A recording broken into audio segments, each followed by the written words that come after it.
I want to have this chat driven. So take it as you may. Uh, and I'm just gonna freestyle and wing it because uh, that'll probably be the best way to do it. Do this all.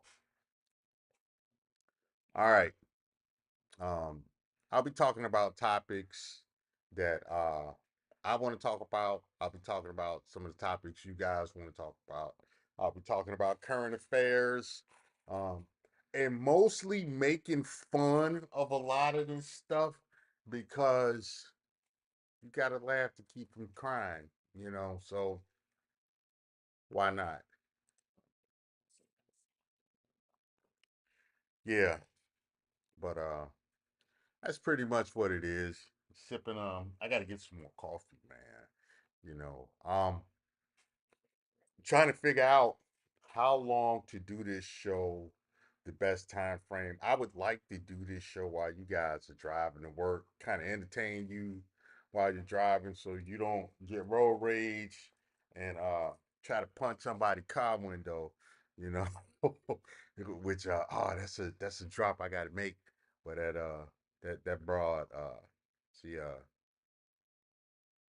she tried to break this guy. She tried to punch a guy's car window open. It was hilarious, man. You know, so yeah, yeah. I definitely I gotta put that as one of my drops. I got like sound drops, I got video drops and stuff. So um in order to keep the show entertaining, I'll have I have different drops and stuff, man. You know, just so we can kind of have something to laugh at, you know. So anyway, get y'all punk asses in the chat room, man. Give me, entertain me. Let me entertain you. You know. So please believe me. Please don't leave me. Yeah, man. Yeah. So yeah, with this whole thing with Rumble, man. You know, I was trying to do Rumble and Facebook Live, but it was you know, I had a bit of trouble trying to get it going. So, if any of you tech experts out there who have used OBS with Rumble, um, do me a favor, leave something in the comments to let me know if you were able if you were able to successfully connect to Rumble through OBS, through the RTMP or not, because I've been trying to do it the last couple of days with Rumble and Facebook, and I can't say that I've seen a lot of success with that. So I would like to be more successful in that endeavor. You know, one of these old guys that y'all Gen X don't really know the technology because y'all geezers and y'all don't really know you know how you young punks like to talk about us. So help me with the technology, man. Help me with the technology. Help me so I can be better. So I can be better to entertain your punk ass. You know what I'm saying? I'm trying to make some money out of this. I'm trying to make some money out of this Let me because get some money, babe. I say, man, I ain't got no money. That money you be seeing me with on Instagrams, that be fake money, man. That I ain't got no money, bitch. So help me so I can make some money. Help me so I can entertain the masses, man. You know, I can't play no live instruments. I can't do no backflips. I don't know how to tap dance. I don't know how to do none of that. So I just want to run my mouth uh, uh, eventually, I like to be able to do some interviews. I like to be able to engage with you all. So it is what it is. So what's going on in the news as of late? Y'all want to talk about it? What's going on in the news as of late, other than that Epstein list, which they say I guess Bill Clinton visited the place like at least around 50 times. Epstein's Island, the Epstein list came out, and Alan Dershowitz, I guess, who was the attorney for Epstein, was saying that not all of the names would be released on the list.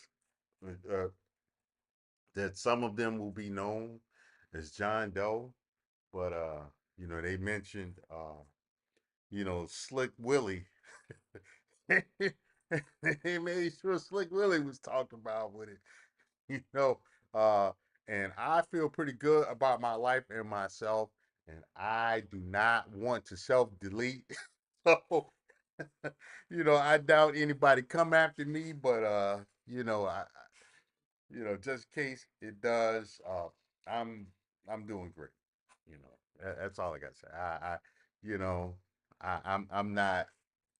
I'll never be in a position where I would want to do that to myself. I ain't perfect, but I wouldn't want to self delete. So you know, um, but yeah, they I guess some of the names have been released, and Slick Willie was one of them. So that should make for some interesting conversation. But um, I like to I like to ask, as I've asked before, what are they distracting us from? Um, and this is besides people asking questions about what happened to all of that money that was sent to the Ukraine president to help the war effort in Ukraine, different things like that. You know, who are all of these groups and businesses that are getting money to provide services to the migrants coming into the U.S.? Uh, I think there are questions that we are being distracted from asking that, you know, stuff like the Weinstein list comes out to intentionally distract us. And this is the stuff that I know. I'm pretty sure that there's some stuff that I don't know that I should be paying attention to, that the American public should be paying attention to, that we would like to know. What are we being distracted from? So, you know, yeah, yeah. So I'd like to know that. I'd like to see what else they're going to come up with to get our attention. And granted, excuse me, granted, you can't pay attention to everything, but you do want to focus your attention on the most important things. And I do think our attention is being diverted in places it probably does need to be, because um, there are some more nefarious stuff going on. I guess Trump was kicked off the ballot in Utah. Um, the last news I heard of that, he was kicked off the ballot in Utah. So that'll be interesting to see how that turns out. I'm I'm still trying to understand how what happened on that day was called um, the and I'm going to use a cold word, the inner resurrection. I wonder, how is it that the inner resurrection was called such when there were no uh there were no firecrackers. There wasn't um, anything that showed a takeover. You know, I think that's an issue, and even uh, the head of one of the head of the FBI said that it was not an inner resurrection. So you know, this is a law enforcement official who would be, who deals with, you know, acts of this kind and stuff, who's familiar with those definitions. And if this person says that this is not what the media claims it is, uh, I would like to know, why does the media insist on continuing to use such terminology? And see, and this is the thing, you have to, you got to pay attention to when people use words to replace other words, and you have to be careful of how people use implied meaning. And this is one thing that I learned from having from dealing with attorneys over the years when I was working, that you know, people who intentionally use implied meanings, that's a manipulation tactic. You know, when somebody tells you, look at those goats over there, and you know that they're dogs, and you say, you just assume, oh well, they meant dogs, and they know that you're going to assume that those are dogs when they said goats. You know, um, they could be steering you uh, using implied meanings when they say certain words. Because when something goes down, and you go, yeah, wow, well, we saw a pack of goats over there. And then that person goes, well, I never said it was dogs over there. I said it was goats. So that's some of the manipulation games played with implied meaning or implied understanding. So you have to get people, you have to make people say exactly what it is they mean. And this whole thing with the inner resurrection and stuff, this could be an implied meaning, or an implied understanding ploy used by the media to shape how people think. Words are misused intentionally to guide a certain to guide certain perceptions, to guide the desired perception, to meet or facilitate an agenda. This is what happens. And so, you know, you have to be mindful of that. You know, this happens all the time. There's a lot of different games of manipulation that are played that a lot of people don't realize are games of manipulation. And especially a lot of men. A lot of men are manipulated into things by women, because they'll say things in a way, or they'll play little manipulation games, and guys, you know, it's like they see the manipulation, but they don't take it serious, and because they don't understand the long term effects. So this is, this goes on in relationships. It goes on in how it goes on in the social political arena. It goes on in media and politics. It even goes on in finance. It definitely goes on in courthouses. So you have to be uh, you have to be cognizant of this. And a lot of people, way too many people, aren't cognizant of this. You know what I'm saying? So carrying on. You had that in the news. Let me let me look up some of this other news, man. I was actually doing some research for a show about global warming versus global cooling. And this is something I'm old enough to remember all of the talking and the cause du jour of global cooling.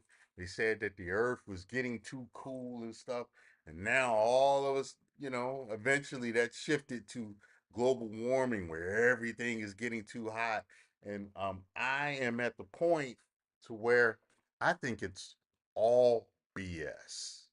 I think it's all cap, you know, that we're simply dealing with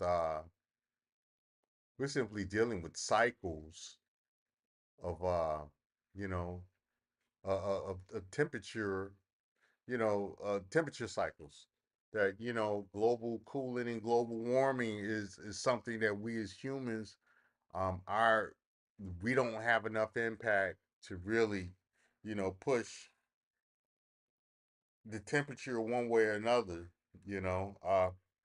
So yeah, um, I need to figure out how to do a screen share, which so that I can uh, eventually, go on the internet, which I probably already know how to do it. I'm just not doing it. Um, but there's some things I would like to talk about with just doing a screen share, you know. So um,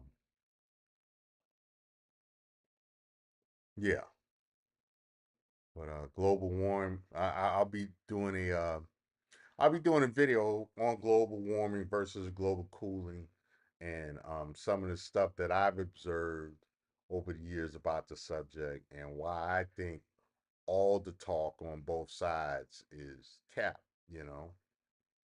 Okay, in other news, Florida has this law. Let me see if I can find this. Let me see if I can find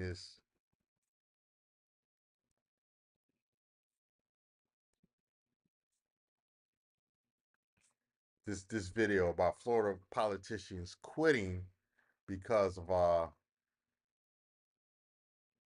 this new law that went into effect, to where they have to disclose all of their income. I think it's interesting that they that you have politicians wanting to quit when this law actually has been around for a while, and it has affected people who apply for um, law enforcement jobs or working law enforcement and various other positions. They have to uh, go by this law, and they have to provide an accounting of all of their income and expenses and stuff, you know. And now suddenly, since it's being applied to the politicians, now it's a problem. I thought the law was invasive, uh, for law enforcement officials, but now, since I thought the law went too far. Um, and not only that, there aren't any protections written into the law to protect that information once it is received, whether a law enforcement prospect got the job or not. That information is really not protected, and these people are susceptible to doxing from the likes of radical leftists, groups like BLM and Antifa and stuff. The stuff that these politicians either knew when they came up with the law, or subsequently found out after it affected you know law enforcement officers, and nothing was done to fix that. But that's what happens. This law is an issue because Hostages. it affects you know it affects people that have to do the job. So um that was my issue. I had just started as an engineer The, working on the International Space Station. And I remember thinking, how are we ever going to do this? How are we going to assemble something that's over a football field in length? It takes 52 computers. Yeah. New tonight, elected officials right. all across the I state don't know are if you guys abruptly can see resigning this, before the but new I got year. this going on. We're This talking is about the this vice law, mayor in Naples, 4 city council Florida, members in St. Pete Beach, including the vice mayor, 4 council members in Bel Air that, Beach, where the they have mayor and a council these elected member in officials have to Dunellen, provide, 2 city commissioners in accounting Daytona Beach Shores, of all of and there their are even more, finances, way too their, many to list. you know, Fox 35's Chris Lindsay is joining us live from Daytona Beach Shores everything tonight. that's coming So in Chris, and this everything is that's all going out. over a This new law includes, that's about to go into effect. investment accounts. Yes, starting January like 1st, elected officials will have to fill out Form 6. It discloses all of their financial information. And all over the state of Florida, officials are stepping down because they believe that form is an invasion of privacy. We don't get a dime for what we do here. We do this for the love of our community.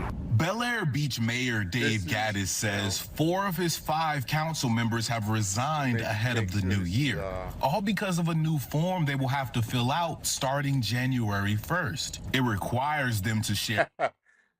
Fair use, fair use. Yeah, my fair use banner is going across. But yeah, it's when it affected the average citizen who wanted to be the police, an inspector or something like that, it was okay.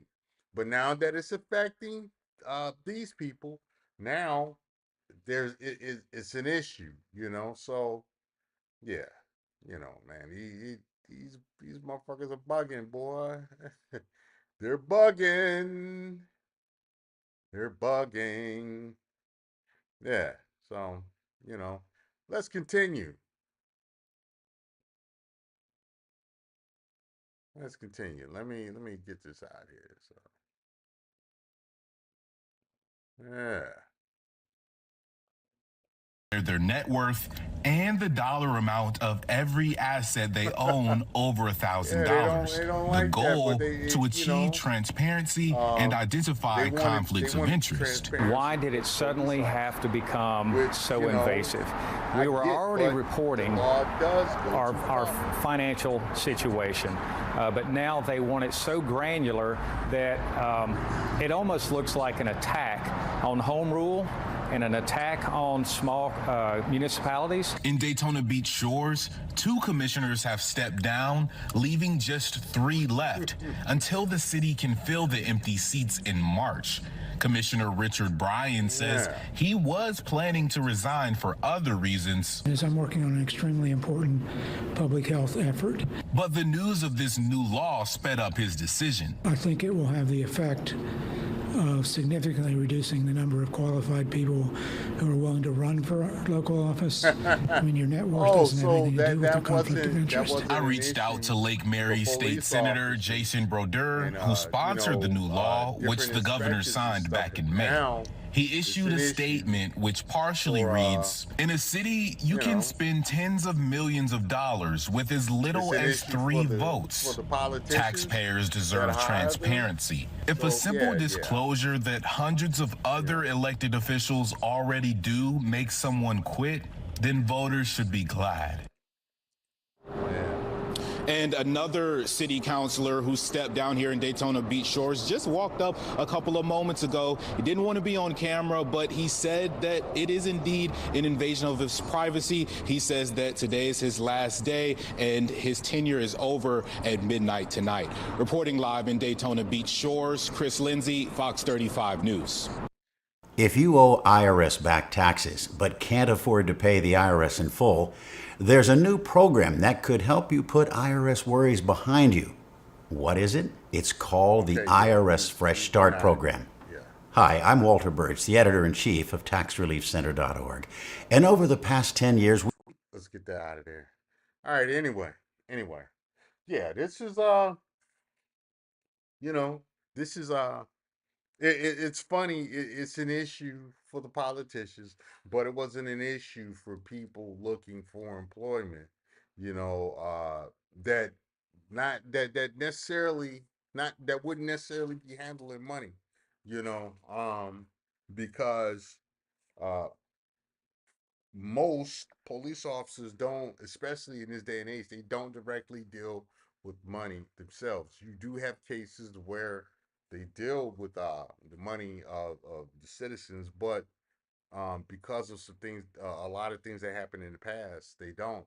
You know, so under the guise of transparency and different stuff like that, this law was created. Which okay, um, you know, I get that part, but I do think uh it went too far and became an invasion of privacy. And like I said, there wasn't protections for that information, to the point to where it was easy for groups like BLM and Antifa to file what is it? What do they call it? Where the information has to be publicly disclosed to the public and stuff.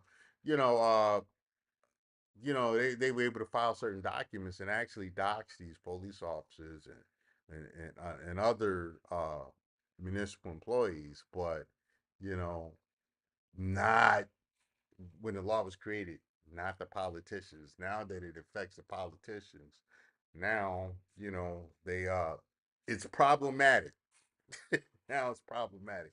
And this is the disingenuous. And most of these people are Republicans.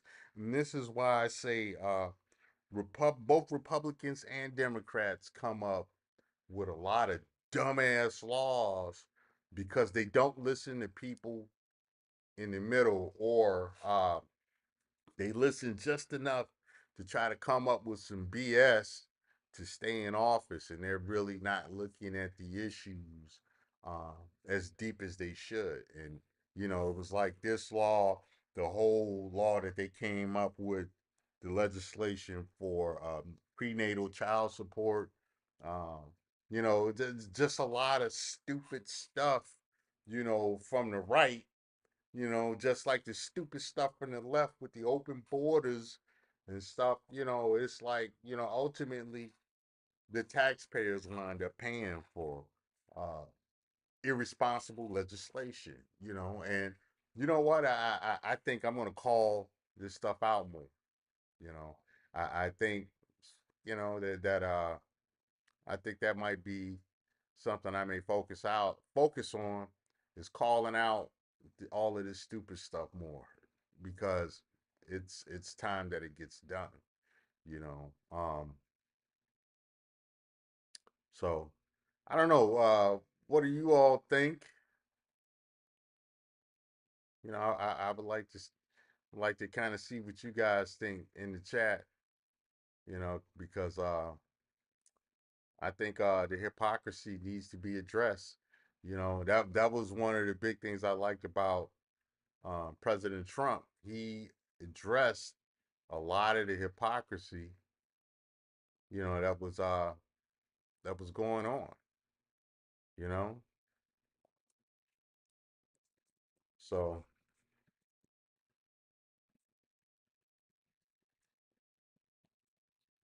yeah, yeah. So that's what that's how I see it. So I don't know. What do you guys think, man?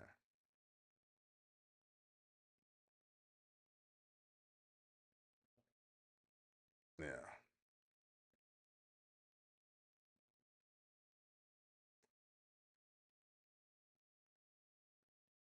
Yeah, as usual, I'm having some trouble with Rumble.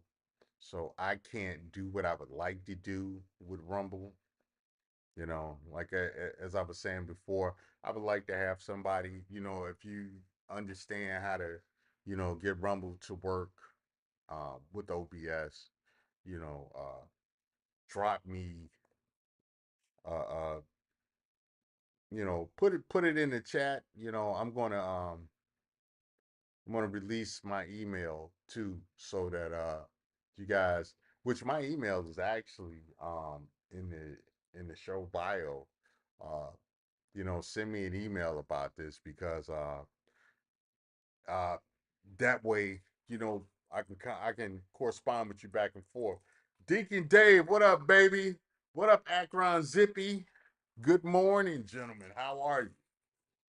How are you guys today? Are you on your way to work, or are you living the retired life like I am? I am living the retired life and I am enjoying myself,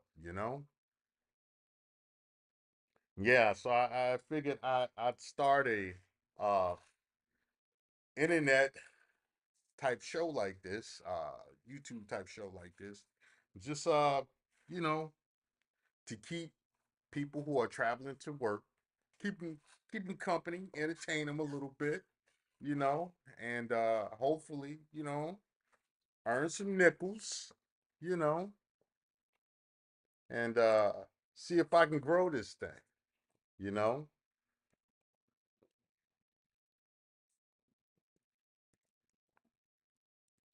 I don't know. What do y'all think?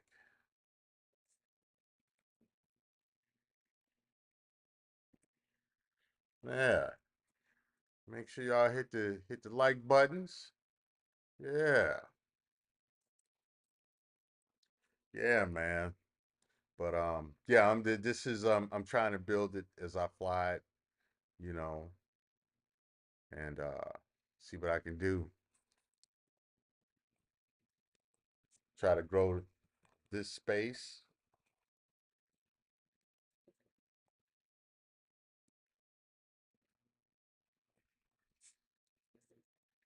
So what y'all want to talk about today? You at work? Yeah, I feel you. Yeah. Yeah. All right, bro. Yeah, man. You got your headphones on? Because I might say some wild stuff. I might say some stuff that Brenda from HR might not be good with, Deacon Dave. She'll try to get your black ass fired. So, Brenda, them Brendas, man, they try to get you fired, bro. That's what they do, man. That's what they do. They diversity, equity, and inclusion for everybody but your black ass. You try to get out of the rat race, Akron. I don't blame you, bro. I don't blame you. You know, I don't blame you at all, man.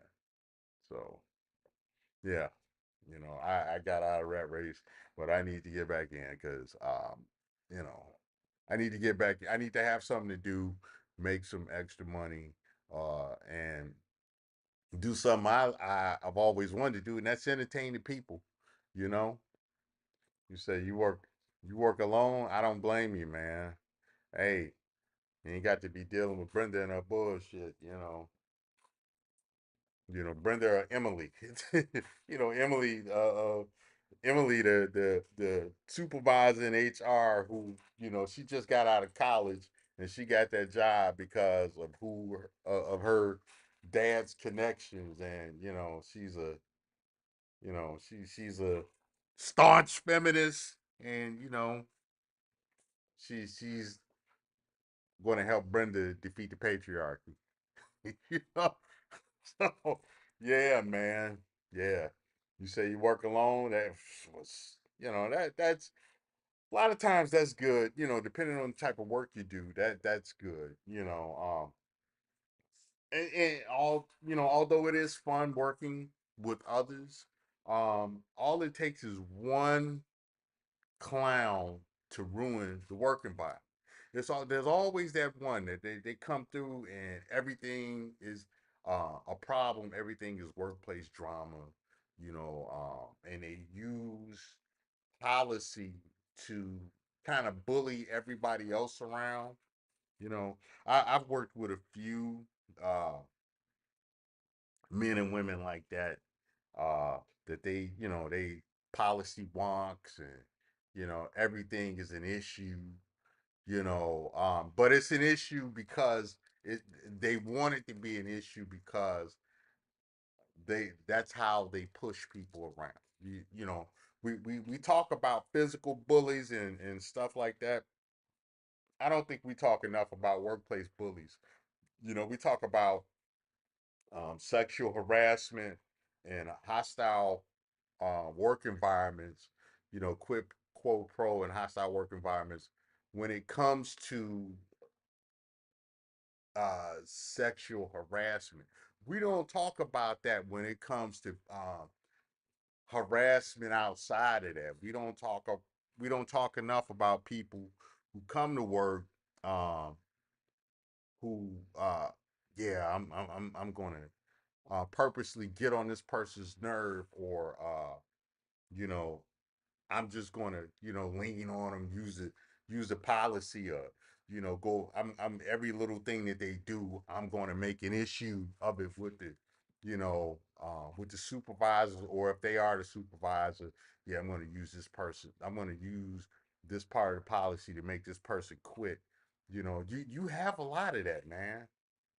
Okay, you work in a maintenance and repair industry.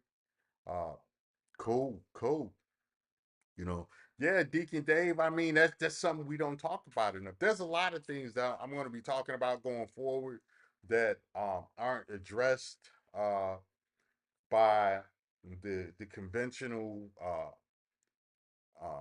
YouTube and internet shows and stuff like that, because number one, I see things slightly different, and number two, I think that there are things that people they they go with what's popular and what's acceptable to talk about, which isn't always stuff that needs to constantly be talked about. You have some topics that get a little too much attention, um, and a little too much attention focused in a certain way, you know.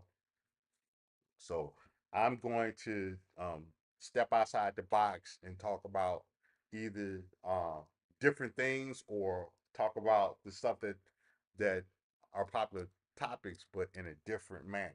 So, if you guys can understand what I'm saying, So workplace bullies. I know I've had them. Um, when I was working in police work, I dealt with them. When I was working in IT before that, I dealt with a Brenda, who she was a workplace bully. Uh, I've dealt with them in police work. We had we had a motherfucker. Michael Dwyer, which is why I don't like white male Democrats. I don't like white male liberals, because these are some of the most racist, and all the stuff that Democrats say that they are against, these white male Democrats do it, and they use policy and stuff to they're policy bullies, and they do a lot of shit and hide behind women. You know, uh, they do a lot of bullshit and hide behind women. A lot of racist, a lot of workplace bullying, a lot of sexist stuff. But and they have it to an art form to get away with a lot of this stuff. They don't get away with it forever. It takes a while for them to get caught, especially if they have the connections. And then it takes forever to actually smack them upside the head with the policy. We had a guy who was sending pictures of his junk to different female employees around the office. And it took them 8 years to get rid of this guy from the time that he was first reported. It took 8 years to get rid of Michael Dwyer from the job for you know, sexual harassment. Democrat dad is well-known, well-connected Democrat. Uh, and they had ties all the way up to Michael Madigan, who we see now, is a felon.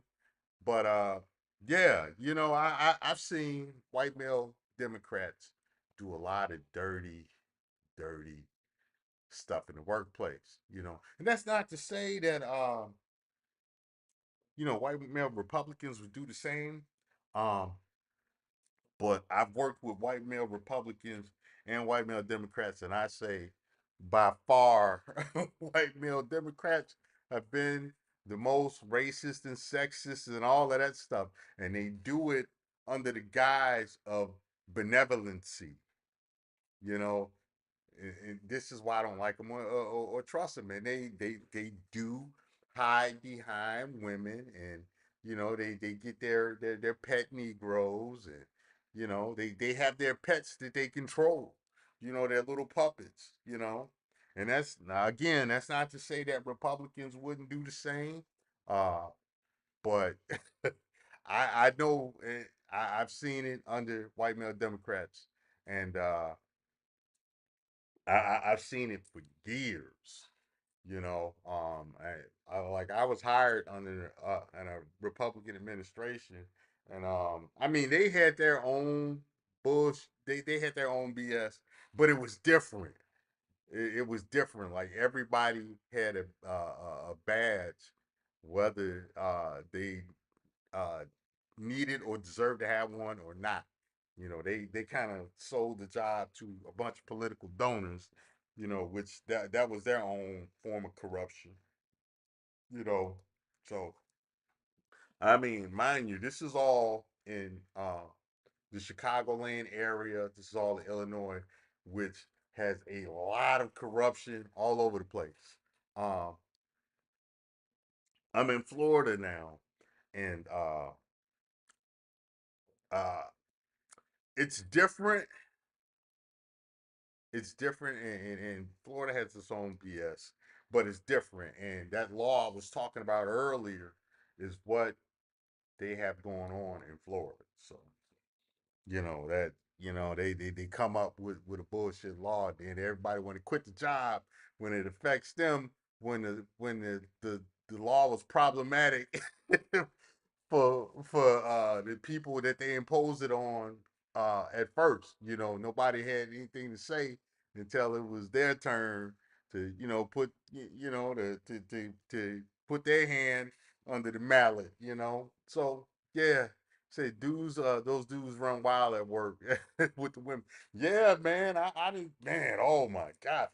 I, in fact, right before I retired, like a year or two before I retired, a whole lot of that uh, white Irish Democrat uh, administration, a whole lot, all the big wigs that was like heads of different departments, they all started getting fired. And that particular commander, uh, he was like uh one of the last to get fired. He was one of the biggest, and he was one of the wildest, man. I mean, he was, you know, he was sending all kinds of pictures, and he was one of those guys that policy was a battering ram for him. When he was on the inflicting side, he was on your ass. Uh I seen him get a few black guys fired for like it was bullshit that they got fired. It was stuff that at the most I give him a 2 week suspension, and take some money out of his pocket, but don't fire him because they're not bad employees. Oh no, he moved to get him fired. You know, uh, and he when he was imposing stuff, he was brutal and he went for the maximum effect.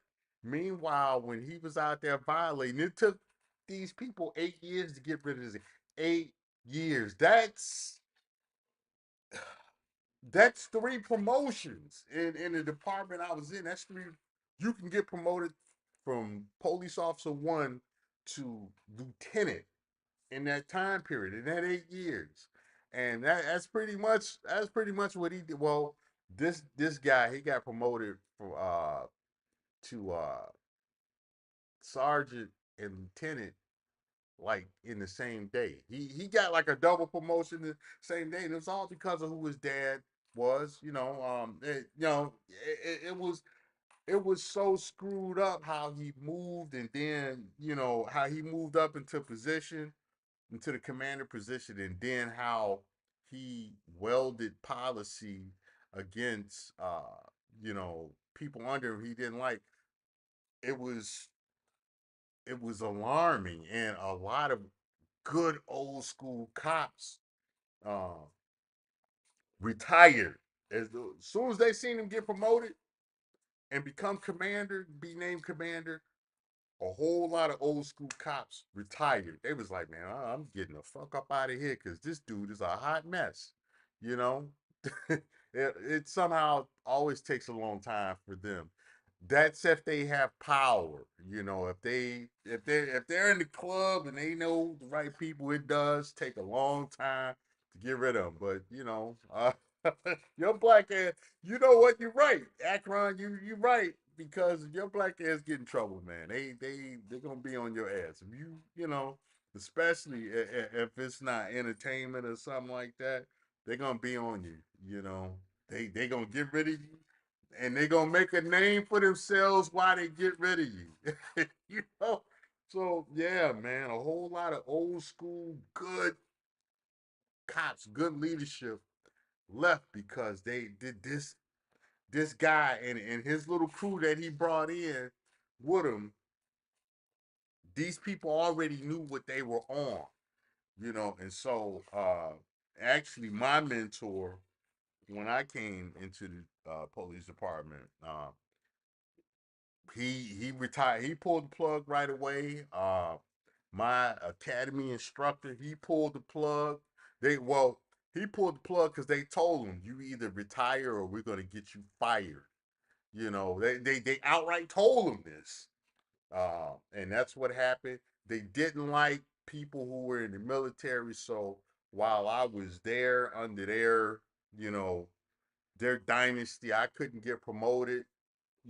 So by the time by the time they got them guys out of there, I was, I was ready for retirement.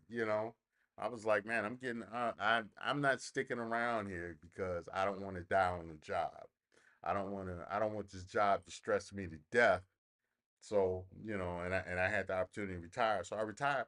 But they came in on some bullshit, and they had the power and connections to do so. And it's funny when Mike Madigan went down, that's when all of them start falling down. And this was a big department with like 6,000 people, and you start seeing all these white Irish American guys who had these fancy titles, these positions of power. They all start getting fired, or they all start getting quit long before they all start quitting long before they were supposed to retire. Uh, it was funny, and it was like all the assholes on the job.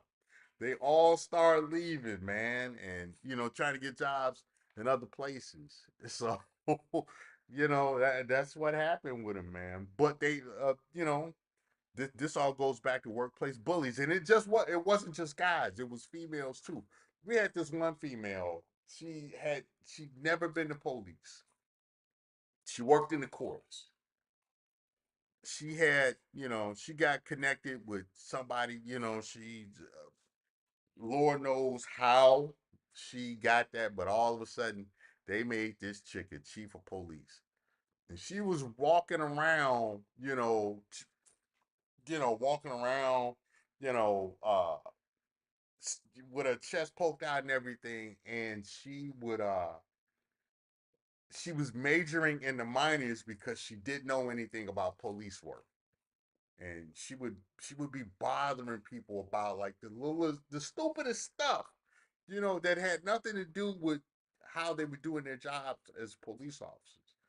Like the desk officer would have like you know would be listening to the uh, uh, you know, an FM radio. She would come in. Why are you Why do you have that going on? And she would try to make her voice deep and stick her chest out and just fucking with people. And so, when all that stuff went down, when Madigan got indicted, she she disappeared too, which was great because she didn't know how to be the police. You know, it's like taking Akron Zippy. It's like taking somebody who worked in an office and all of a sudden making them a repairman when all of their experience has been being a desk jockey. You know, you put them out there in the field, and so the biggest accomplishment that they've had during the day is keeping all their tools lined up. All lined up and looking neat. In the tool drawer, what have you. But they don't do any actual work. That's what it was with her. It was a man. It was so much. I could write a book about all of the bullshit I seen over the years, man. With that particular administration, and before they came in, it was a great department to work for. It was a great department to work for. And it was like going to like it was like the college, basically police work. Working in the jail was like high school with guns. This was like college with guns and stuff. And it was before these people came in and poisoned the work environment. You had a lot of camaraderie. They came in and they poisoned all of that, and they stifled a lot of careers. They cut a lot of careers short. You had good police officers get fired, man. Yeah, man. This was all people who were connected to Madigan. It was all, if you're from Chicago, it's like all these 19th Ward motherfuckers. You know? It's all these 19th Ward motherfuckers, man. Uh, man, it was a hot mess, but these were workplace bullies. And I've seen stuff like this before. Back in the day, I got sexually harassed on the job, man. It was hilarious. I had just gotten out of high school and I was working for this temp company. And working for this temp company, I didn't realize that it was like felons and all kinds of crazy stuff that work these temp jobs. And I was working at Helene Curtis, man. They had an office in Chicago. I was working at Helene Curtis, and I wanted to get out of the temp company and get on at Helene Curtis full time. And there was this lady that was there. She was middle management chick. She was about 57 years old. All right, she was like 57 years old. She was one of them old predators, and I was talking to one of the guys that worked there full time. And he was like, "Hey, young blood, you want to get this job full time?" And I was like, "Yeah, what I need to do? I've been coming every day. I do what they tell me to do and stuff. I'm good at it. I'm tap dancing and stuff. I'm doing everything these people tell me what to tell me to do, and I'm campaigning hard trying to get this job." This guy say, "I can tell you how to get this job, but you got to be willing to do it." And I was like, "Well, what I got to do?" It's like, "All right, you got to talk to so and so, and it's gonna cost you $400, and you got to go to our house and eat the box." And I said, "What?" I was like, "When you said $400 and what?" He said, "Yeah, it's gonna cost you $400, and you gotta eat a box lunch. You gotta eat the box lunch." I was like, you know, and I didn't say nothing about it. After he told me, I was like, "Ah, man, no, I'm good." So later, the woman comes to me, and she was like, "Yeah, I see you around here, you working real hard and stuff. You show up every day, you doing everything you got to do. you must really want this job. And I was like, yeah, man, I'm tired of going to these different companies and stuff. She was like, yeah, I can get you the job, but it's gonna cost you $400, and you got to come spend some time with me. And my mind immediately went back to what old boy said about the $400 of eating the box. And I was like, I don't know, I don't know about that. $400 is a lot of money. I don't have $400, and so I was like, I'll think about it. And I stayed there another week at Helene Curtis, and then I was transferred to another assignment, and I was transferred probably because of her. But yeah, that was pretty much, in my opinion, that was sexual harassment. You offering the job in exchange for not only bribery, but a sexual favor. Yeah, yeah, that was sexual harassment. Akron Zippy, you said you wanted to be a state trooper years ago and was pretty high on the test. Said the woman I was with at the time talked me out. Yeah, women will do that. They'll do that, bro. They will definitely do that. They would have you forfeit a decent job because of what they want, and then turn around and you know tell you ain't doing enough. you know, I've seen it happen. I've seen it, heard it happen uh, numerous times. Hold on, I gotta go grab something.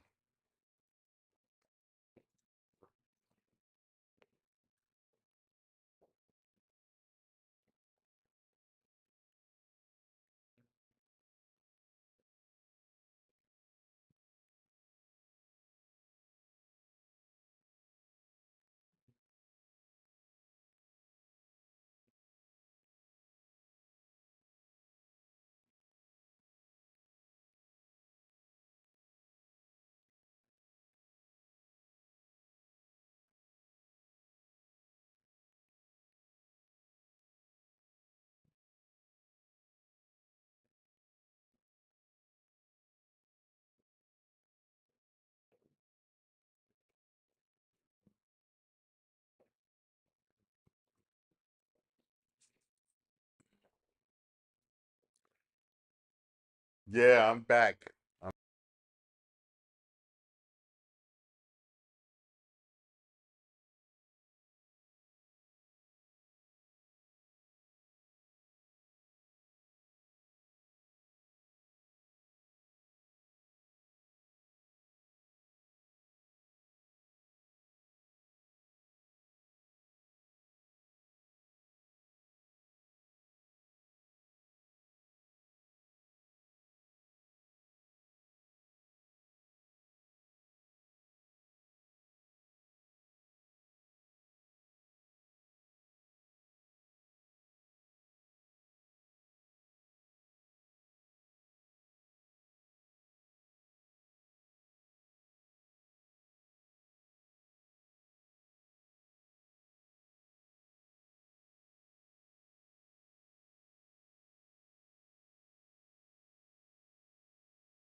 see. So no, it's let me turn that Bluetooth off.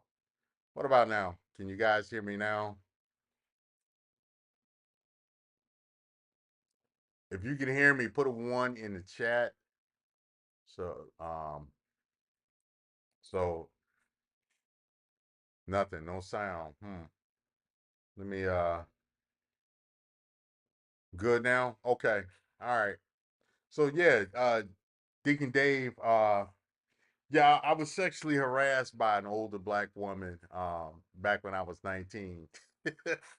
she it was like, "You gonna give me some money and some young meat." That was yeah, yeah, man. That was a crazy job working for that temp company. Uh that's when I really started um learning that it wasn't just some of the women I knew in close proximity that were problematic, that were crazy. There's a bunch of crazy bitches. you know, man. Yeah, yeah, man.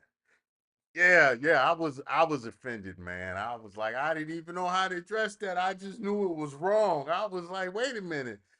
I don't think you could do that. I was 19 and knew that, hey, that something didn't sound right about that. And I'm not paying $400 and going down on some old lady box just to get this job, and it was paying good money. It was like 25 bucks an hour at that time. But I wasn't doing that, man. I was like, I got $400 and be giving you, and I'm not going down on some old lady box, like 57 at the time. Man, shoot. I've worked, man. Working that job. I worked with people, man, that was doing blows on the job. Man, one guy was stealing, all kind of coffee. She was Dave. She was 57, man. She was 57, and I was 19. I was like, man, I'm not doing this. At that time, I was like, nah, man, no. But man, I work with some crazy people, man. Like people doing blows on the job. You know, man. Somebody was giving Toppy in the parking lot. One of the bosses, and I walked up on it and saw. It was like, whoa. You know, um, man. Just all kind of crazy stuff, man. I used to work with a guy that he uh he got arrested for uh driving by parks and you know uh showing his meat to young girls, man. And he was uh a supervisor, just all kinds of crazy stuff, man. But that's them workplace bullies I was talking about. you know Yeah, man. We don't talk enough about stuff like that, man.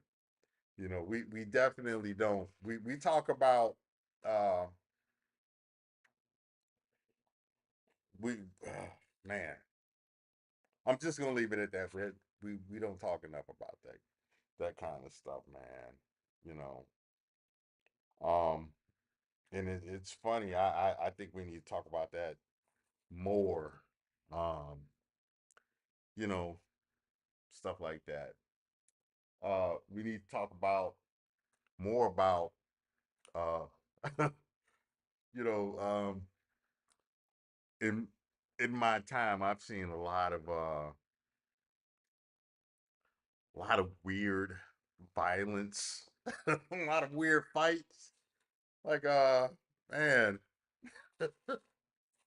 uh these two guys, I got a story. All right.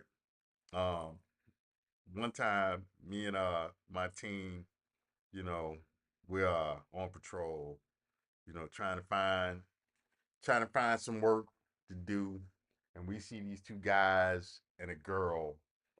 These two guys are arguing, and this girl, she looked like she's trying to separate them, but she ain't really putting up a lot of effort. These guys, they get to arguing, and one guy cracks the other one. Ow. Yeah, he cracked him real good. So we jump out the car, jump in the action, grab everybody, throw everybody up against cars and stuff. And, and we asked the guy, hey, why why'd you crack old boy?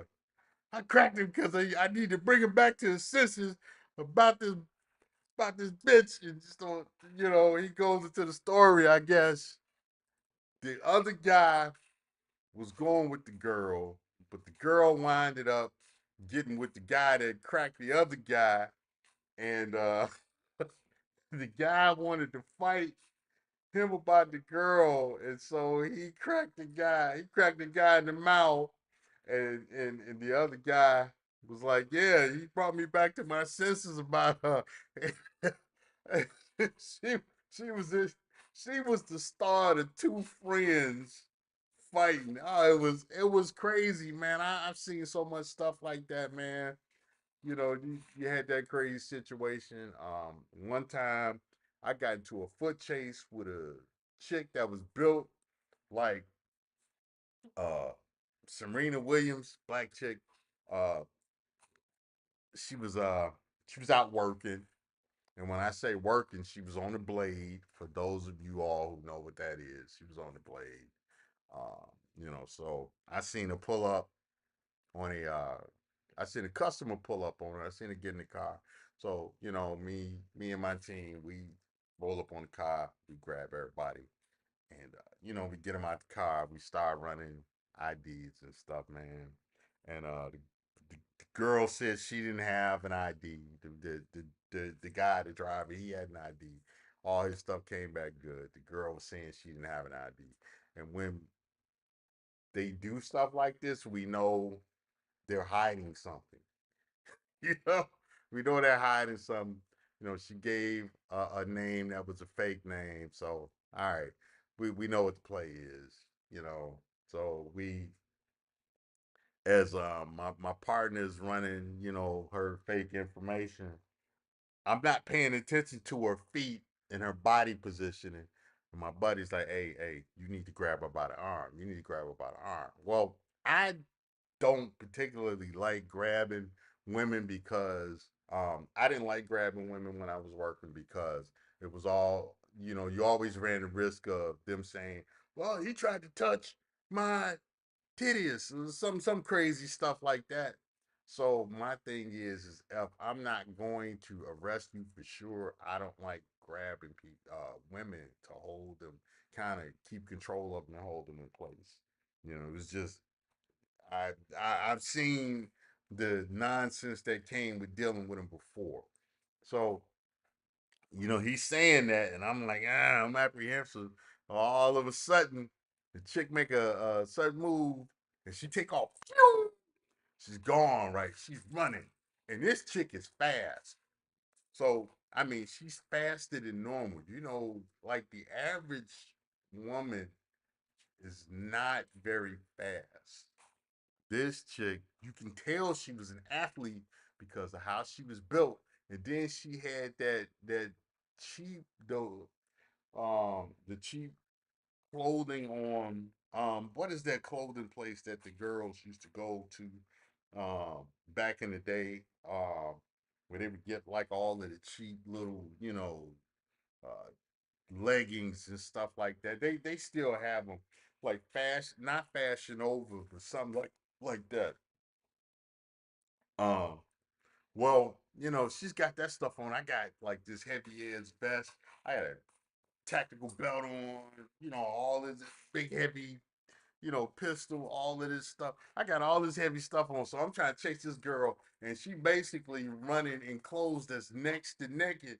And I'm chasing, I'm running. She get to a fence and she hurdled a fence. She don't even touch it. She just hurdled the fence like, and I'm like, whoa, okay, all right, yeah, this chick used to ran track.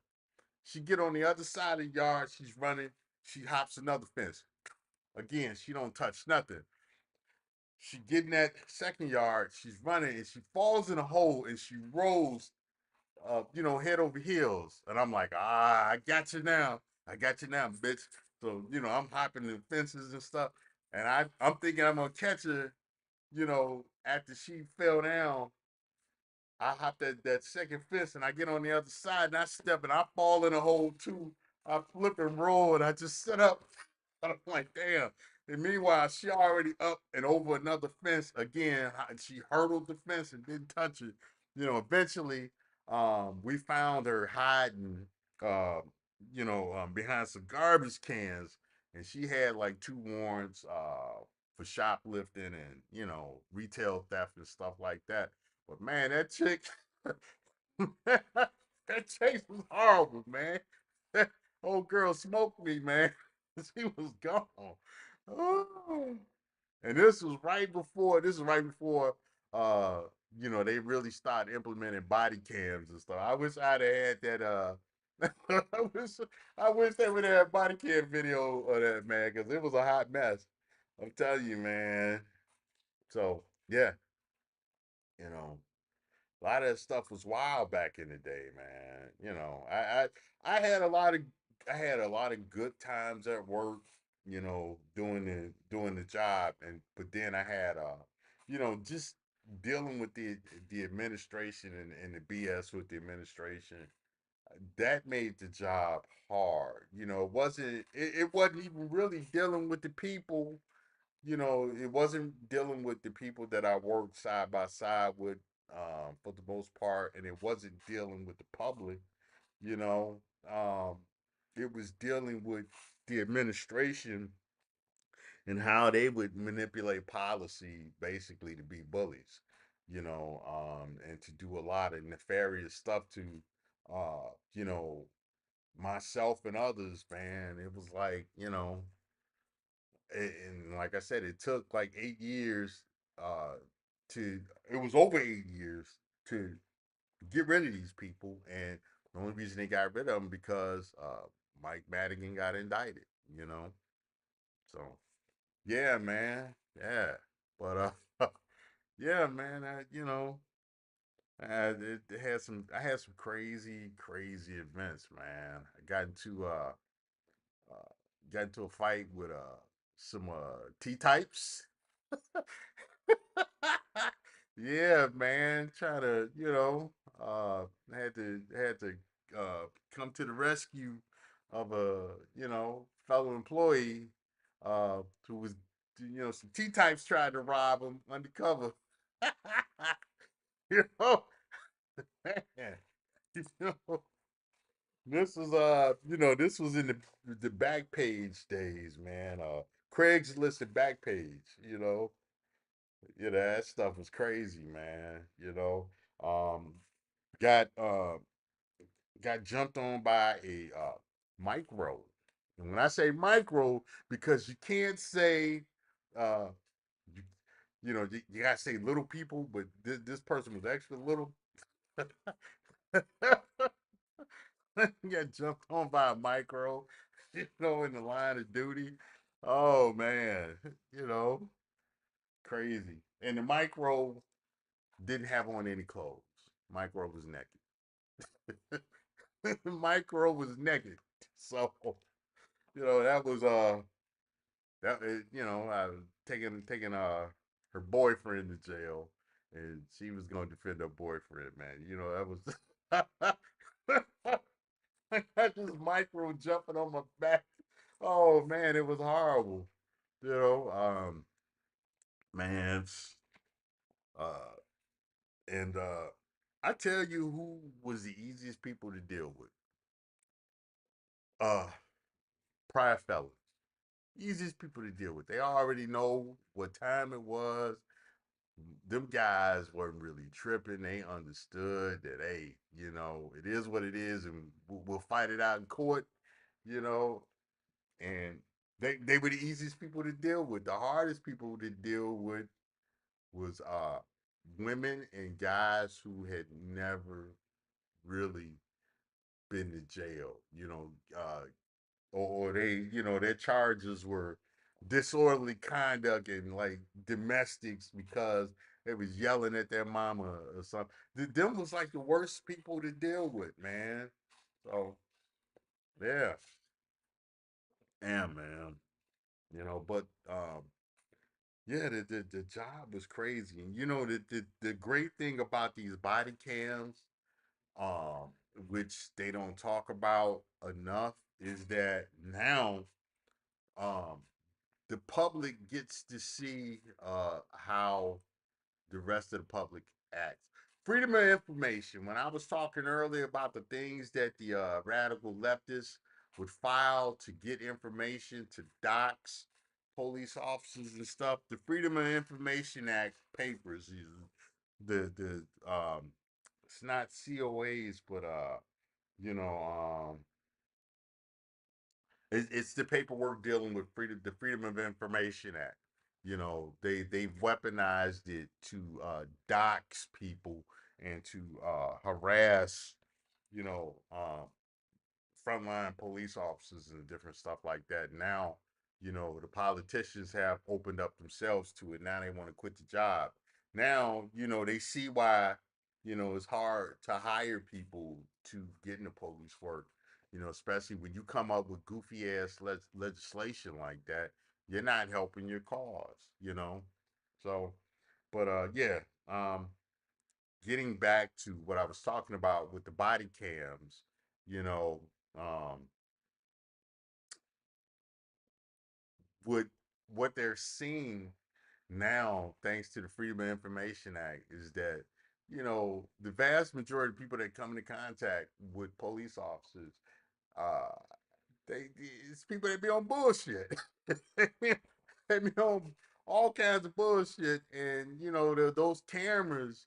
Because of those cameras, a lot of people are just taking plea deals because, man, you work that camera right, you say the right things as a police officer to a person on those cameras after you give them their warnings, or a lot of times you don't have to say nothing. Just let the camera roll, and people could end up convicting themselves. And now their attorneys can't just simply come in there and say, "Yeah, my client was coerced and all kinds of stuff." No, we got everything on tape. We got the little hooker on tape. you know, like Ice Cube say, yeah, we got that little hooker on tape. We got you on video. We can see that your client is, this is what your client is, and this is what they were doing. So yeah, man. You know, so that's why I like the body cams. The body cams made a lot of the work easier, especially when it came to, testifying in court and, charging people and stuff like that. And also it made it easier to it made it really easier to write reports, because if you didn't remember something, you could always say refer to the video. you know, refer to the video and stuff. Now they wanted to come up with this legislation, which was stupid, that the officers couldn't review the video while writing the report. Like they were going to catch you in a lie. You know, if you like, they were going to conflate lying with not remembering something. Which it didn't work. It was stupid legislation, but they listen to people, number one, who haven't been in police work. They listen to people who have been on college campuses, listening to dumbass kids, and listening to professors who their life has been on a college campus. These people don't live in the real world. These are the same people that think socialism, 100% socialism, will work in the U.S. They listen to these people and they create policy, or they listen to, on the right, they listen to theocrats and evangelists who they don't live in the real world. They live in a world of delusion, and they come up with these goofy policies that don't make sense in the real world, you know. And so now, unfortunately, people who live in the real world, they have real world consequences dealing with dumb decisions made by people who don't live in the real world, you know. And so that's what you have, man. That's what you have. And you know, going back to these politicians in Florida, they don't like that law from that video we referred to earlier. So yeah, yeah, you know. So yeah. All right. So can you guys still hear me? Um, if I have anybody on the Rumble stream, because I'm streaming Rumble from my phone, uh, can you guys hear me? Because I don't have a mic connected directly to my Rumble feed, you know. So if you guys can't, if you guys can't hear me, you know, let me know something. Yeah. So all right. So now I know where Deacon Dave is from. I know where Akron Zippy is from. Some of you other people that's in the chat, let me know where you're from. Shout yourself out and where you're listening from.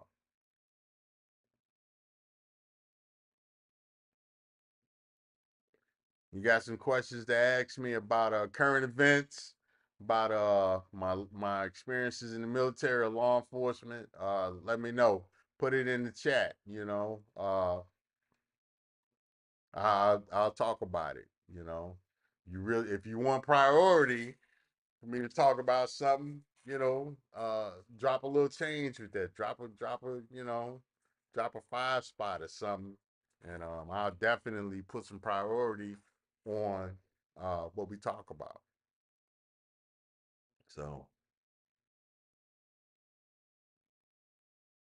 yeah, yeah. So hey, Deacon Dave, check this out. That wasn't the only time I was sexually harassed by an older woman. But that was the first time in a job. That in fact, that was the first time, you know, working outside of high school. I actually went to when I was in college, uh, I was sexually harassed by a chick. She was like 6'2", man. Big old big 6'2" chick from Alabama. She had taken a liking to me. We were both in tutoring for some programming classes, and her way of trying to get to know me was to you know, was like to have a study group together. And you know, I would be trying to study, trying to learn the stuff for, you know, programming. She was trying to talk about, you know, she was trying to talk about social stuff, like, you know, life stuff. And I was like, I'm not, yeah, you're not my type. So but yeah, man, she you know, she was sick, like I said, she was 6'2", and she wasn't like an athletic 6'2", because you have women that are tall like that, but they're well put together, and they look good, and you can get with them and make super athletes. This wasn't her. This chick was built like Lurch. She had the big, you know, she looked like she would make uh big, tall, you know, George Floyd's. You know? And so, and she was not attractive at all. She was, you know, she was a two, you know, at best. She was a two, those, you know. So, I wasn't giving her the energy that she wanted, and instead I had my eyes on a Jamaican girl that time, that you know, I was interested in her, and she was a little cute Jamaican girl until I found out she was wearing a wig, and then I was like, ah. But anyway, the other girl was mad. I wasn't giving her the same, energy I was giving, Jamaican girl. This woman corners me in an elevator one day, and she goes, "Give me a kiss." I was like, "No." I mean, she she she rolled up on me like, on some "I like you and I want you. We gonna do this the easy way or the hard way." She get a big old tall, strong, burly self up and give me a kiss. I was like, "No, I'm not." Not for what? Oh man. Yeah, I was sexually harassed by a man. When I was a younger guy, um, I was uh I was doing karate and boxing and no holds bar fighting and stuff at that time. I had 8 pack abs. you know, I had 8 pack abs. I'm not the tallest guy, but I'm not the shortest guy. I stand 5'10" and a half. So I'm not, short, but I'm not tall either. Average, decent average height. But like I said, I had 8 pack abs, nice hair, you know. At the time, I was making them sick with the waves, swimming. Um, nice skin and stuff. Multilingual and stuff. I had it going on, and I've had some interesting run-ins with women before I met my wife, and it was like, man, it just like even after just some of the conflicts I've had at work, it was because I wasn't playing the game for women at work. My thing was, I'm coming to work, do my job, go the fuck home. you know, all that other nonsense. I'm not trying to deal with it, and they didn't like not being paid attention to.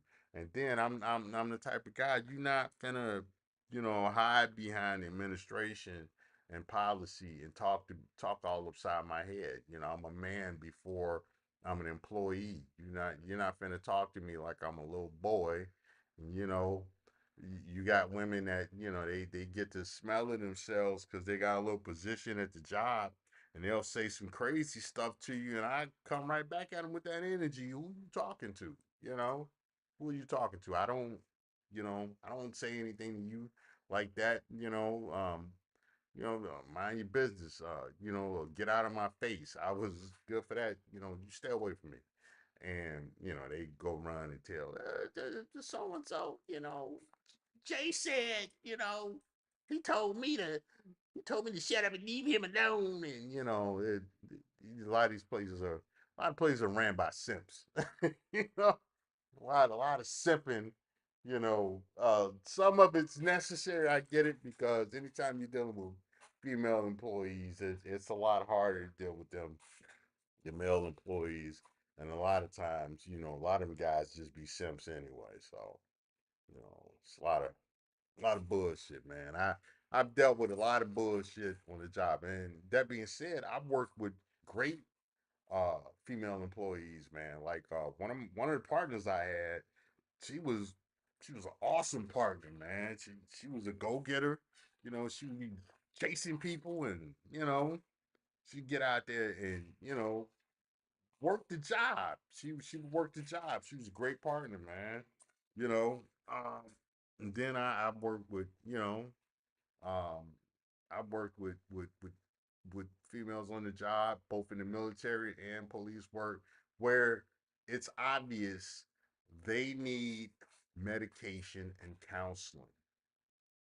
They need that they've got a lot of crazy they got a lot of stuff going on with them that affects how they deal with other people uh, in a professional environment, and they deal with people in negative ways.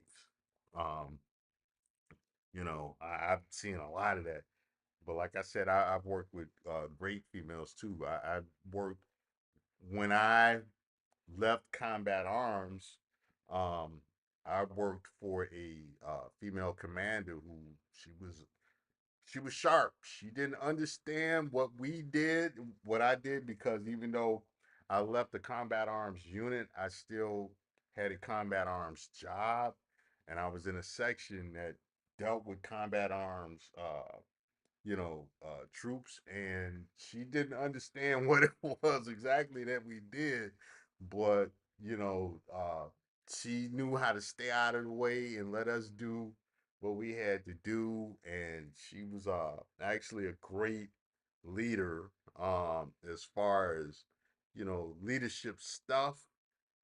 She was good at that. I've got no issues with that with her, and like I said, she stayed out of the way. Then uh, like I said, I work with some females where they brought a lot of their personal problems and personal mental health issues to work. Caused a lot of problems. you know, I had one female soldier. She did 13 sharp complaints. If you're in the military, you know what sharp is: sexual harassment and certain crime preventions. Sharp. Think of the acronym SHARP, and you'll understand what that R means. Well, um, we had a female soldier who had weaponized it basically to control what male soldiers said and did, and she would file these complaints like just frivolous complaints. Like one time she was you know how you get a group of people together and they start, ranking back and forth or roasting, roasting, capping, bussing, just basically, cracking jokes against each other. Well, she started in on this one soldier, and she was heating him up, and then he hit her back, made fun of her weight, because she was real skinny, like, and she was a vegan. She was real weird looking and skinny. She looked like like a starving baby bird. And, he hit on that. And what he said was, it was funny at the time, about her eating. And so she got mad. She filed a complaint. And, me being her, being a section sergeant, did the section NCO. I was the NCOIC. So all of that stuff like that, the first person it would come to is me. She came and she told me. And she told me what he said, right? She's but she didn't tell me how it started. She told me what he said. And when she told me, I was like, I'm in my head like laughing, like, what? She's filing a sharp complaint for this.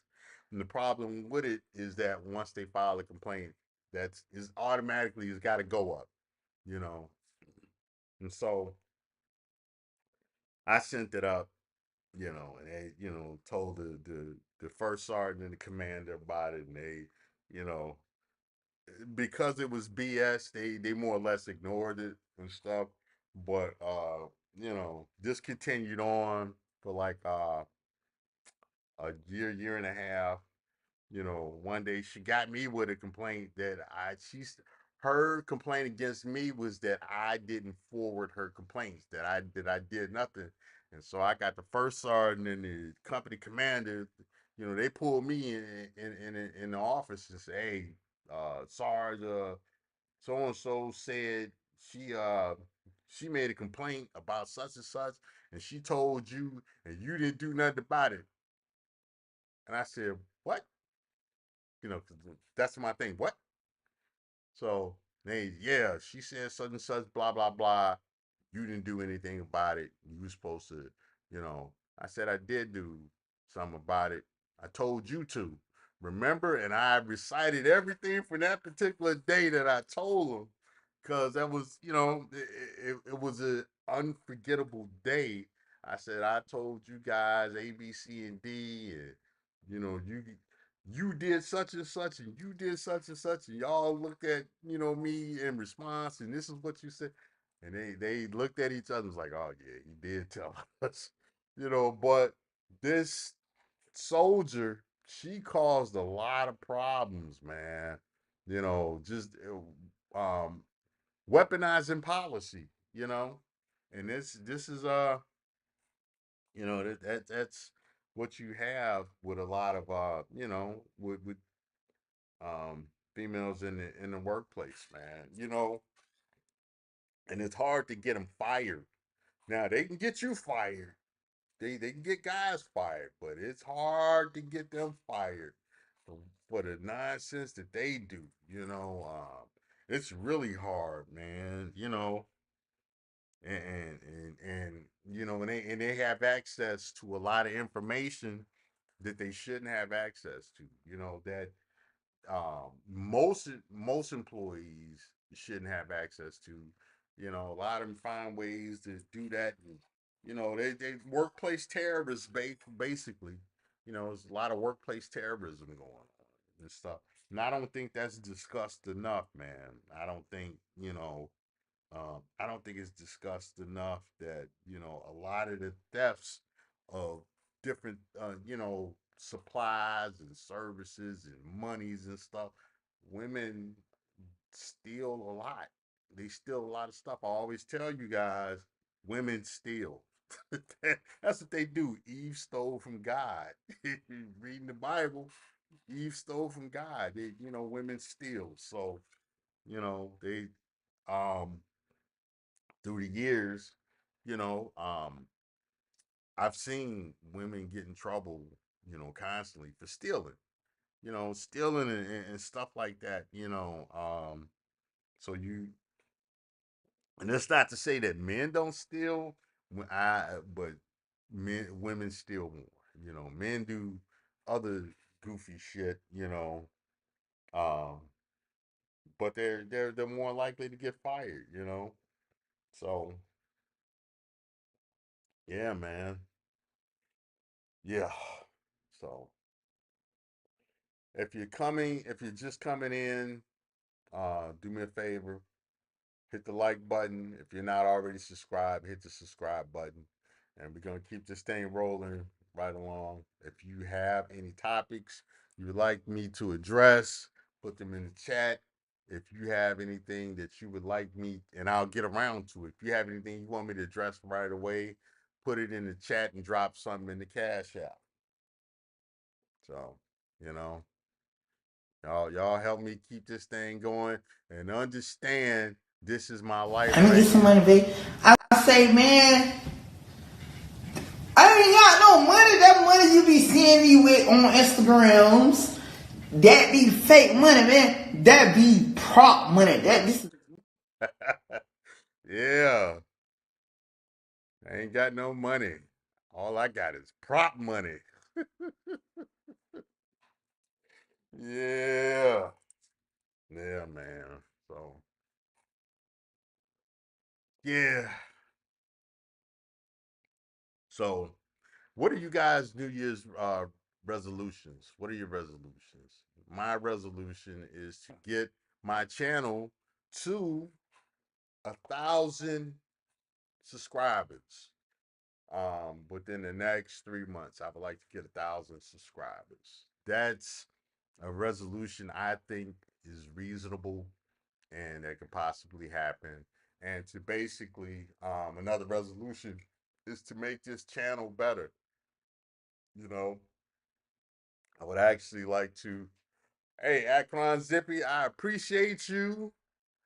I gotta put something in there for. I gotta get a drop for the people that contribute. Um, and for doing that, I'm going to do this. Yeah, I gotta get something for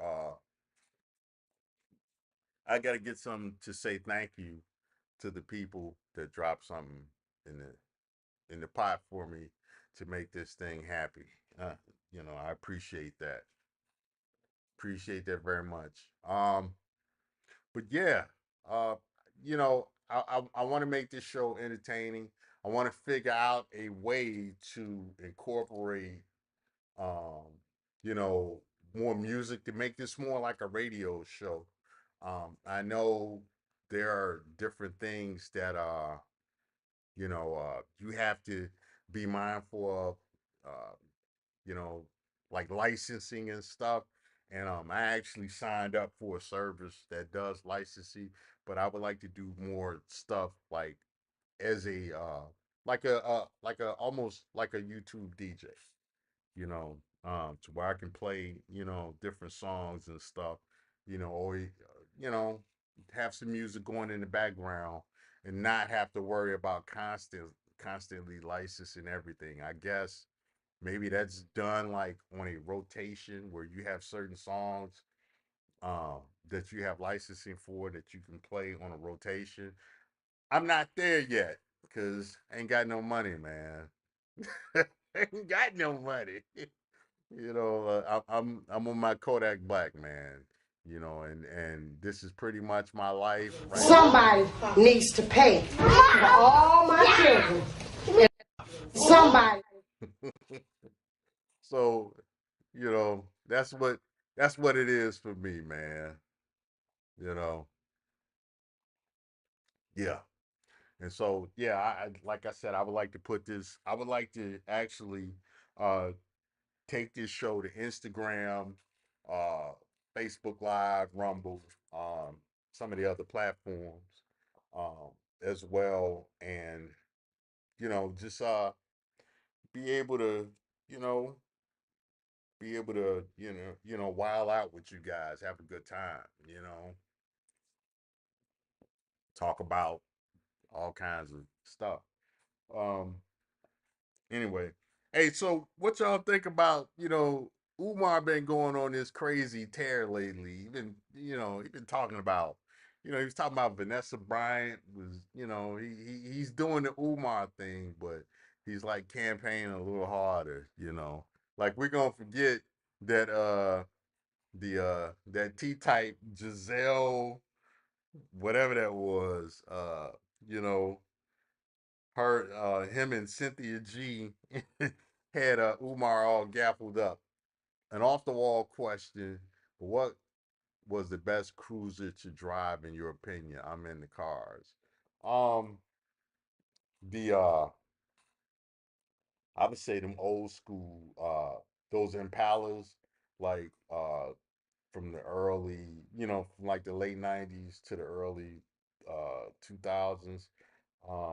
My last cruiser was a Taurus, and I hated it. I hated the Taurus, bro. I couldn't stand it.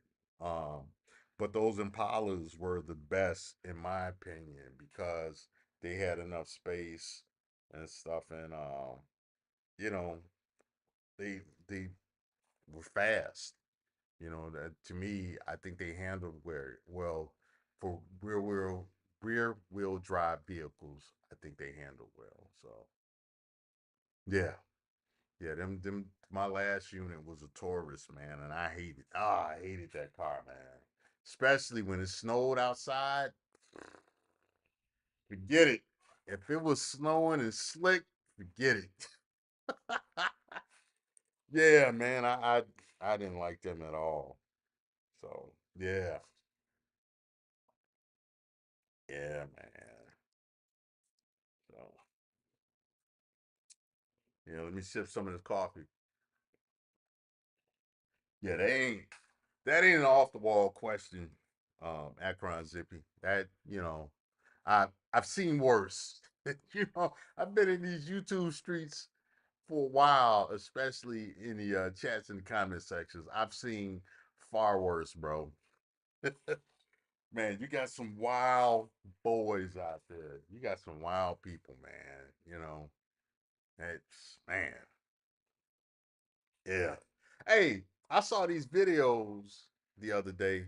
Why is my camera? Why is my camera not let me all right. Yeah. Um I saw a video, a couple of videos the other day. Hmm. Let me check my connection on this Mac. I got these stands that I use kind of prop my laptops up, my MacBook, and you know, is a typical Chinese product. You know, you have to be careful because this joint won't it won't always charge like it's supposed to. It's charging now, so you know, hopefully it don't kill the battery. But I saw this video the other day. Let me see if I can pull this video up, man. And these chicks, I've said on social media that a lot of these chicks they want um, house husbands or pet husbands, and these young women were exactly exactly what I was talking about. Let me copy this link. Let me drop it in the let me drop it in what we got going here, man. So it's crazy. This is the kind of guys that they want, man. And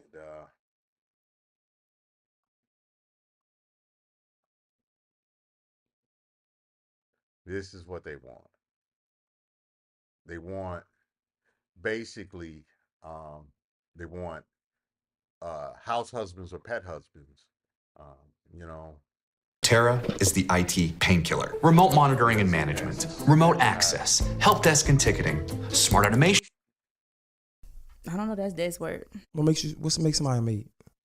What Trishana's looking for? Yeah. Okay. My friend, fair use. Trishana Hill, Fair use. is looking for a man to come when she's out working all day like today. Mm-hmm. When she goes home, she want him to be sitting there on the bed, dick out, ready to rub her feet with some oil, maybe have cooked for her, fuck her good. After she gets fucked, she want to lay back down, get rubbed on, talk about her day. She want to go to sleep before him. Him watch her sleep to make sure nobody comes in the house to get her. And then, and when he can go to sleep is when she wakes up to go back to work. So let me ask you something. Fair use. Fair use. Hey, did y'all hear that? Did y'all hear that? They want house husbands, bro. You know, that's what they want, man. They want house husbands. A docile house, right? They want a docile house cat, man. You know, uh, that's what they want, man. They you know they want house husbands, man. They want you know house bucks. So let's let's continue to see what what these young women have to say. I don't know. That's Des word. What makes somebody mate? What Trishana's looking for? Yeah. Okay. My friend, Trishana Hill, is looking for a man to come when she's out working. Save. If I'm requiring that much out of you, I will take you from your job, and when I'm done with you, I'll take you back to your job. So wait, why you say you can't deal with a guy that got a job? Do you have a job, Jay? Yes. Okay. Why can't I deal with you? The reason why I cannot deal. Yeah, man. These young whippersnappers are wild, man. I got another one. From the Kendra G show. This was an African girl. She was off the chain, man. Let me see if I can pull this one up. Yeah, they out here buck wild, bro. You know. Mythically, like it was a great time because it wasn't. But when you're a kid, yeah, that's not what we want here. Let's see if I can pull this up.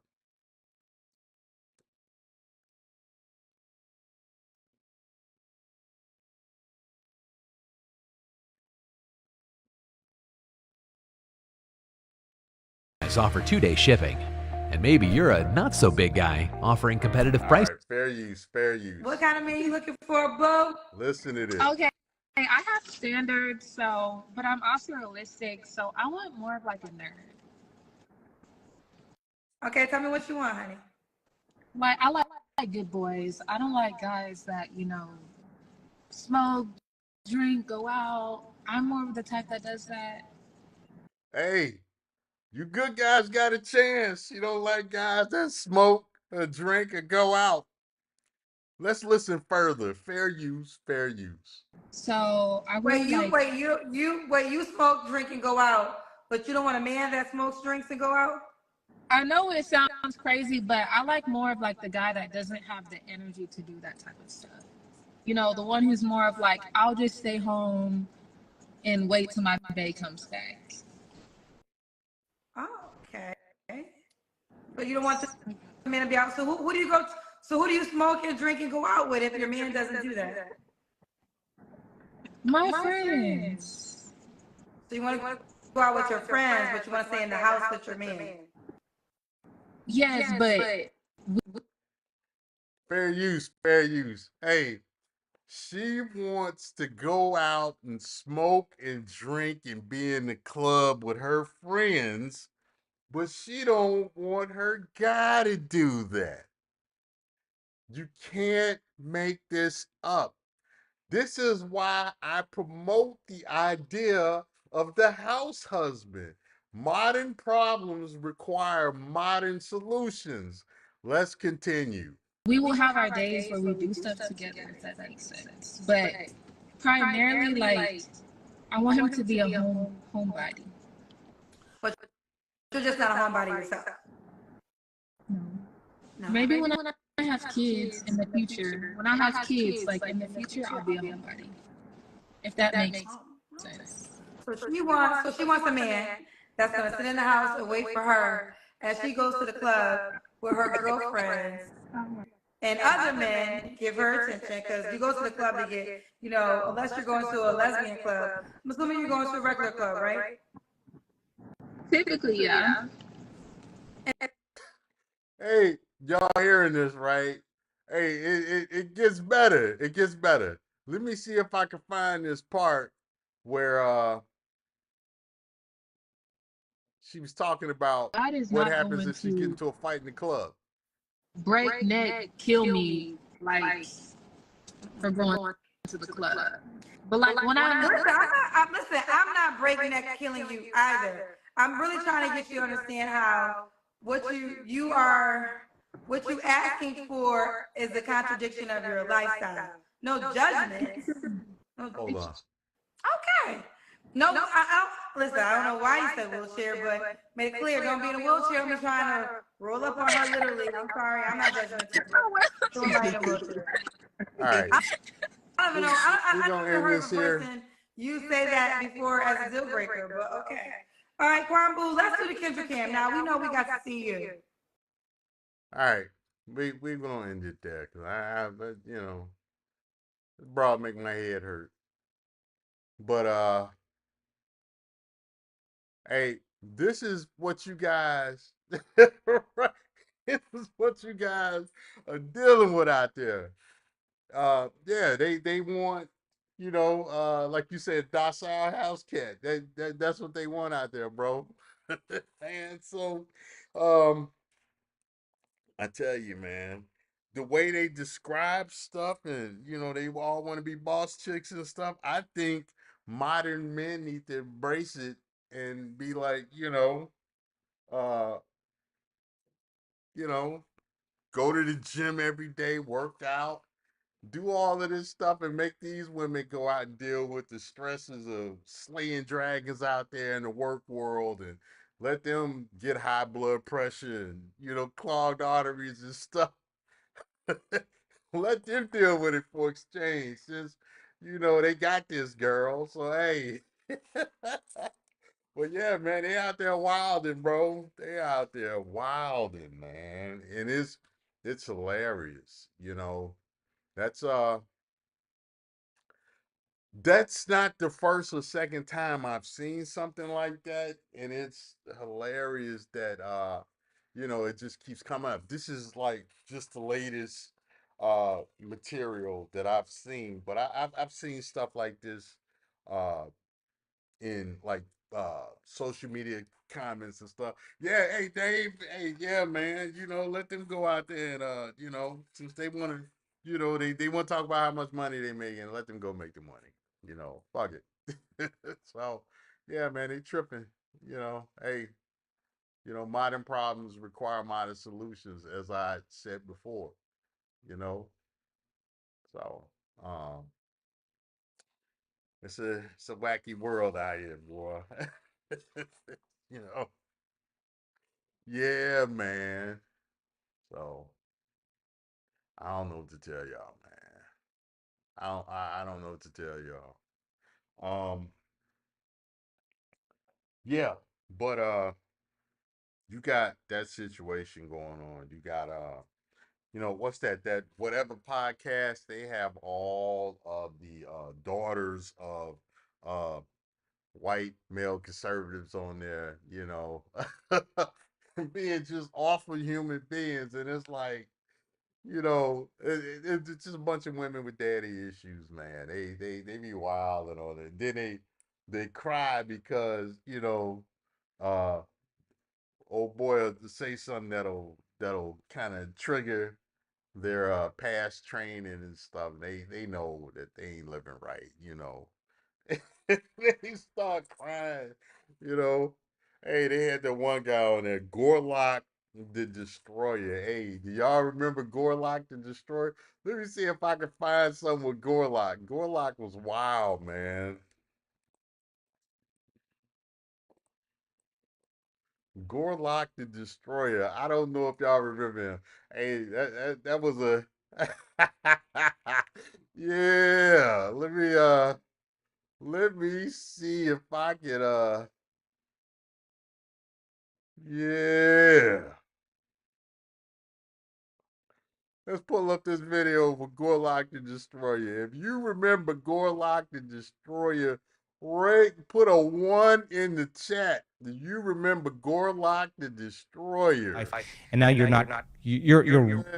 wanting to do the. You remember Gorlock the Destroyer? Put a 1 in the chat. I'm just freestyling this, man, because I didn't have, a really set topic to talk about. Hi, I'm Kiko. I'm 23. I go to UCSB and I also bartend. Fair use, fair use. Everything was designed here for a reason. The frequencies were designed for certain reasons. Let's talk about the sun. The sun. Get us 200K without. Okay, for those of you who don't know, Gorlock is the big one in the middle. That's the big one with the pink on, and the sunglasses over the bangs. That's Gorlock the Destroyer. Further ado, we're going to have the guests introduce themselves. So please tell us your name, age, and occupation. Go ahead. Hi, I'm Kiko. I'm 23. I go to UCSB and I also bartend. I'm Allie, better known for Alweezy. I'm 23 years old from Arizona, and I'm your certified bad. You're, A certified baddie. It's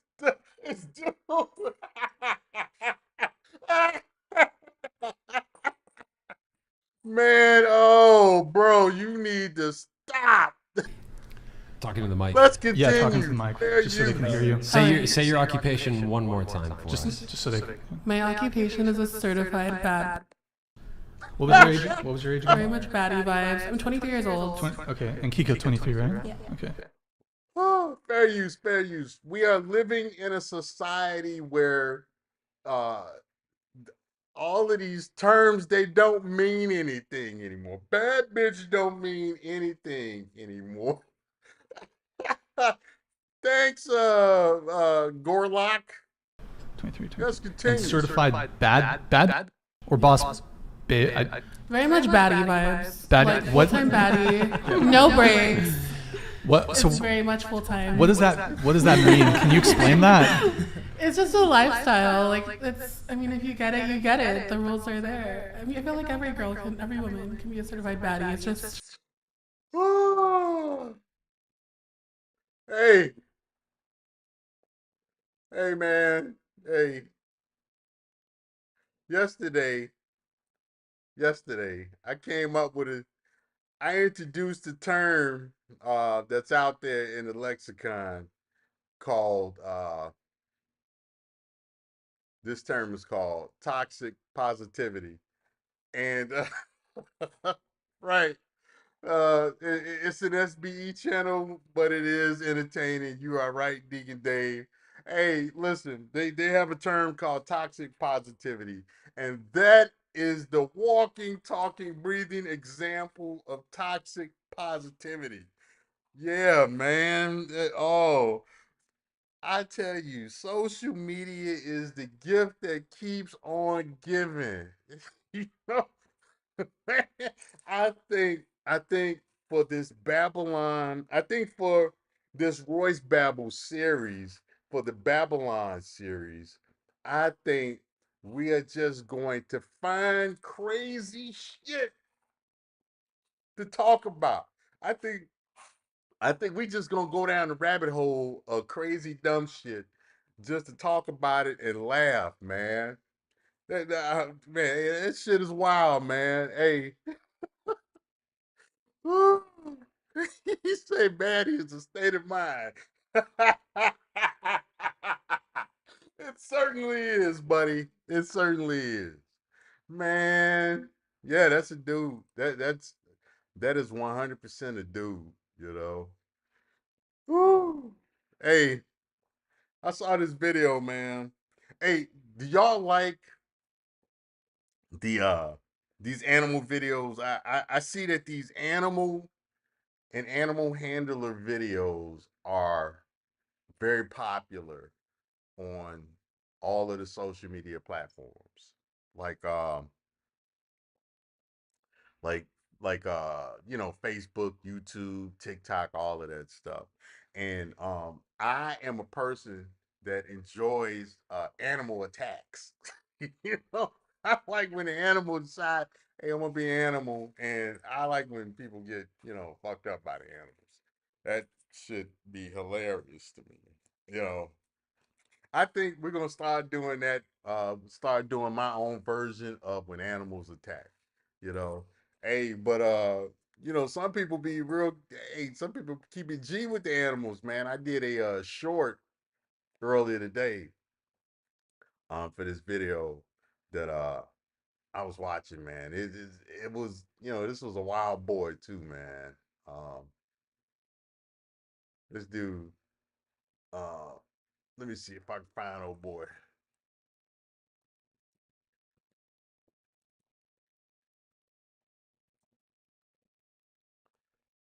Let me see. Let me know if y'all seen this video before. Um, this was a wild video, man.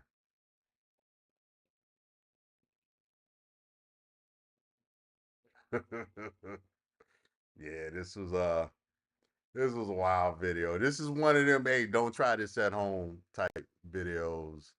Uh,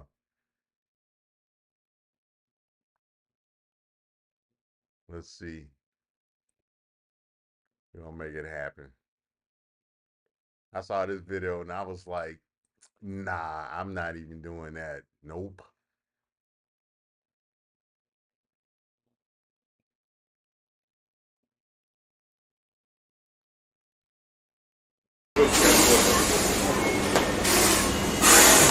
Watch this. Watch this. This is wild. Fair use. Fair use.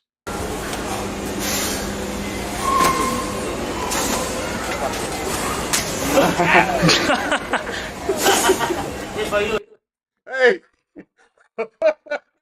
bro, let's look at that again, man. Let's see if we can rewind that back, man. Let's see if we can rewind that back. Look at that one more time, man. Watch this. Watch this.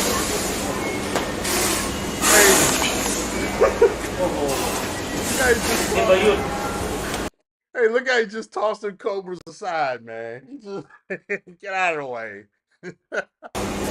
Hey.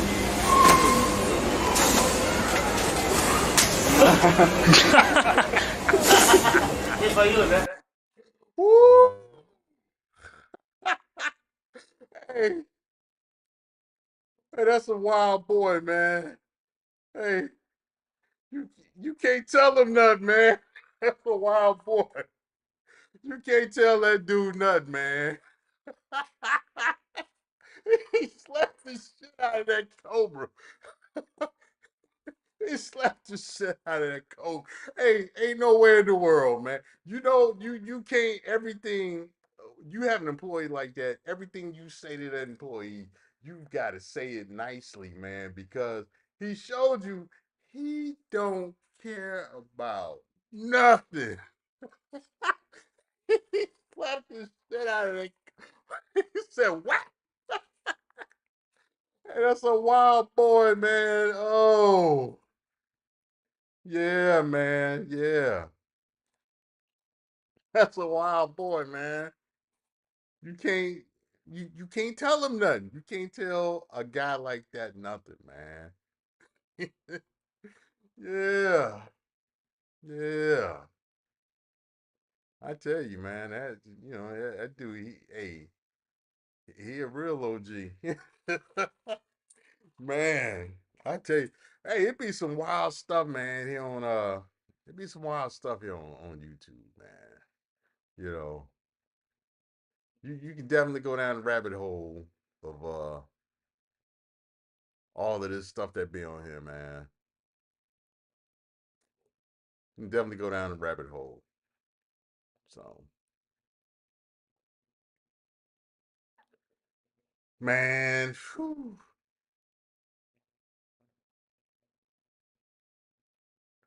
yeah. Let me see if hey, um, they say old boy Conor McGregor is on the juice or something, man. So I don't know. What do y'all think about that, man? Have y'all seen what he looked like lately?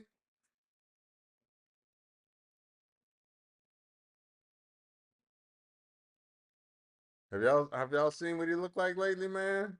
They say he on the juice.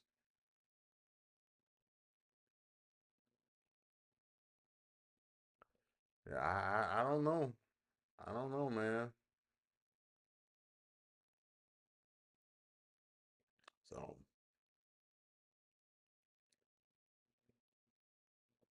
man.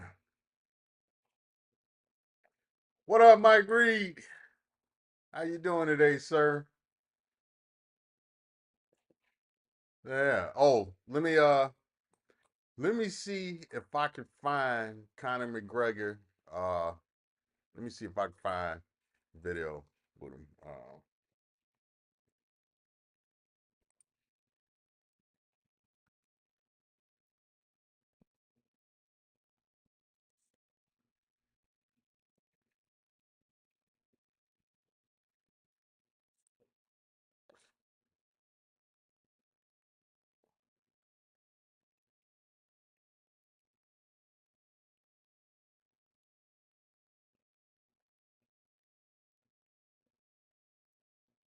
See if I can find it on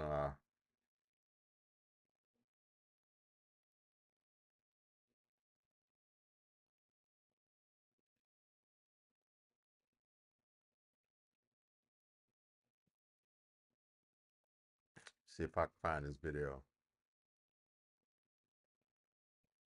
Pull it up on the pull it up on the stream.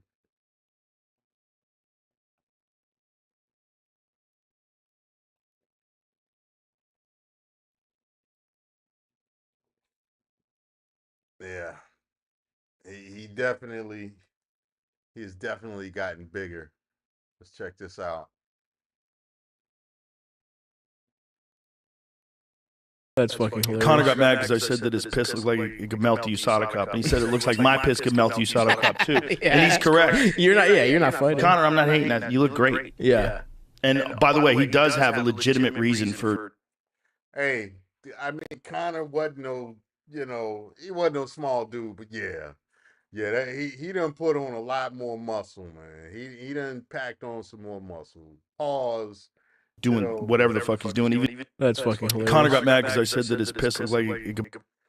Yeah, man. So I don't know about y'all, but I wouldn't doubt it. I wouldn't doubt it. Yeah, I wouldn't doubt it. If he was on the gear, I wouldn't doubt it. Not one bit, man. Not one bit.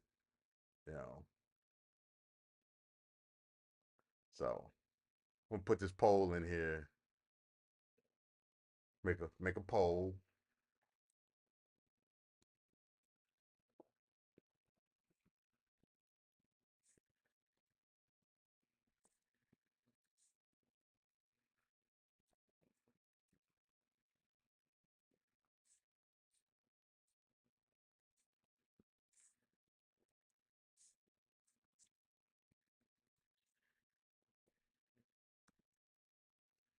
All right.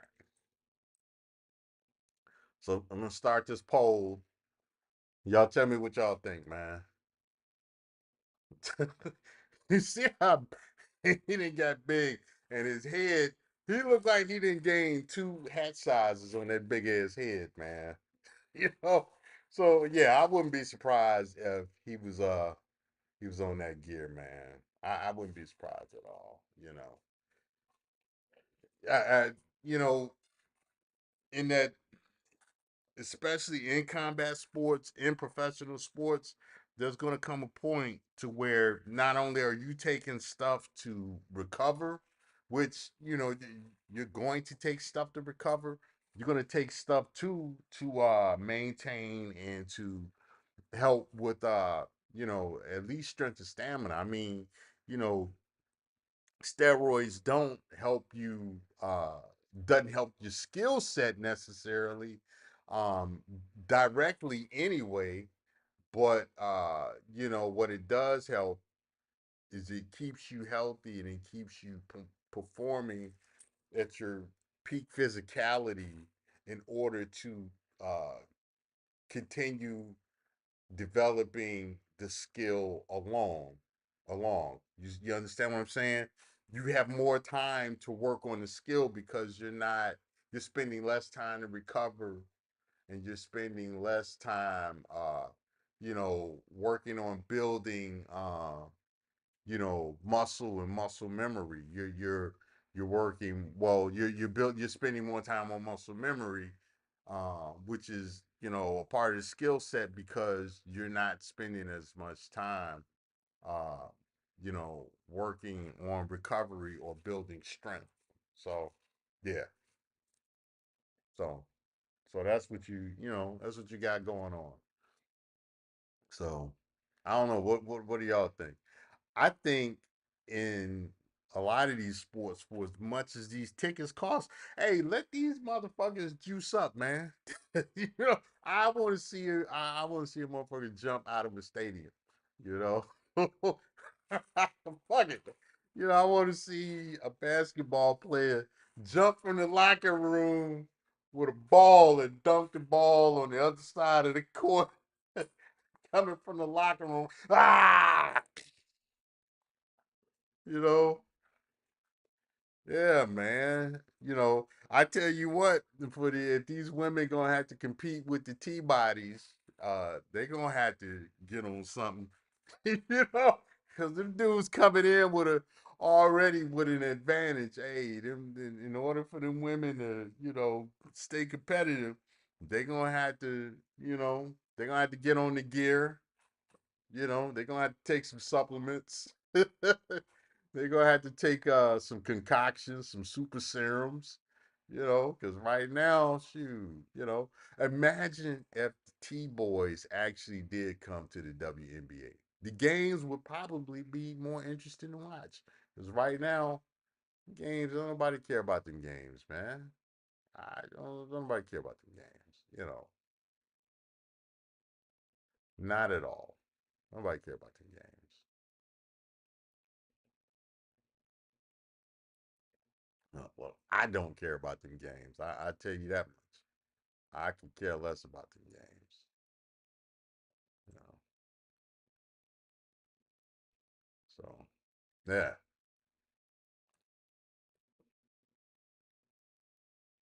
Yeah, man. But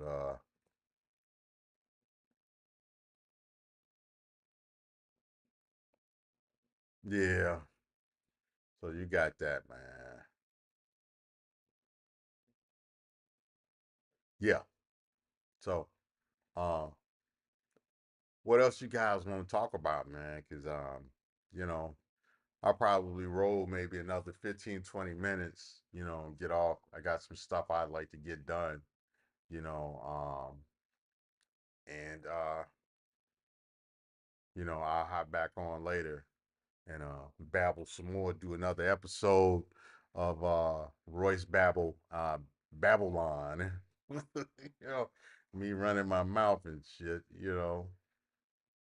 So, but yeah, what I ultimately my idea for this show is to have it really um ran, driven by the chat. You know, you guys got stuff y'all want to talk about, then I'll talk about, you know, and stuff. If it is something I can talk about. If it's some shit I don't know anything about, I'm saying, man, I don't know nothing about that. And then I'm gonna give a really uninformed opinion, which really a lot of my opinions are uninformed to begin with. It'll be extra uninformed. you know, be, what is this dummy talking about? yeah, man. Yeah, So yeah, man. I tell you, the those shows like the Kendra G show, what about the whatever podcast or whatever it's called, a lot of these your fresh and fits, your just pearly things and stuff. A lot of it is just, I don't know if this is just really the world being shown dumb, just how many dummies are out there, or this is just stuff being said for sensationalism. Because you look at like somebody like a Charleston White, he has openly admitted that he says a lot of the stuff that he says to get views for the sensationalism side, which okay, I understand, it's theatrics, but with some of these, especially with these chicks, man, it's like, you know, they were really standing on like nonsense. Did you ever run into Kendra G when you were hanging out? Actually, early on in her career, I want to say she was at WHPK. Um, I met her there early on at WHPK. I think she was still in school, during that time. But that was, oh my God, that was years ago, man. That was years ago. So, but yeah, um, this was back. I think I want to say like the Sundance days and stuff like that. Y'all remember? You remember Sundance, Mike? You old enough to remember that? Because you ain't that far behind me. So yeah, you should remember Sundance. Uh, what's his name? Mike G and the Diz and them guys like that. Yeah. And back in them days, when Twilight Tone was on WHPK. Yeah, yeah. Hey, you get me to talking about, man, a lot of that stuff from back in the day, man. Yeah. So, yeah. That yeah. I vaguely remember meeting her way back, um, way back early '90s, man. So yeah. Oh, Pink House was your cousin. Pink House was the first, if I'm not mistaken, he was the first house. No, he was the first hip hop DJ in Chicago. So, yeah, I remember Pink House, man. He's been gone a while. And I remember when he passed. You know, um, I want to say, man, that was like 94. Yeah, yeah, man. Yeah, man. Yeah, I would like to do more of a radio show type vibe, or if not radio, more of a YouTube disc jockey type, stuff where we go fair use the hell out of some of these crazy ass videos, man. Yo. Yeah. Hey, did y'all ever see that video where the guy, him and his girlfriend, you met her at Club Milwaukee, you met her at a club on Milwaukee and Damon. She is the same now she was. Yeah, yeah, yeah. Hey, a lot of them don't change too much. Yeah, you know. But yeah, man. Speaking of Kendra G, um, I was asked to what I thought of Kevin Samuels. I was asked what I thought of him before, and like I've said before, me and Kevin, we actually talked. We both came from the Coliseum days, from the BGS, Idmore's, from his channel, and then from Kevin's platform, and we've actually communicated like outside of social media a few times before he passed, and we actually had some plans to do some stuff for the Blue Henrys, but that never materialized because he took off, and he took off fast. Uh, but my if I were to describe what I think Kevin Samuels was like, Kevin Samuels to me was Marcus from Boomerang.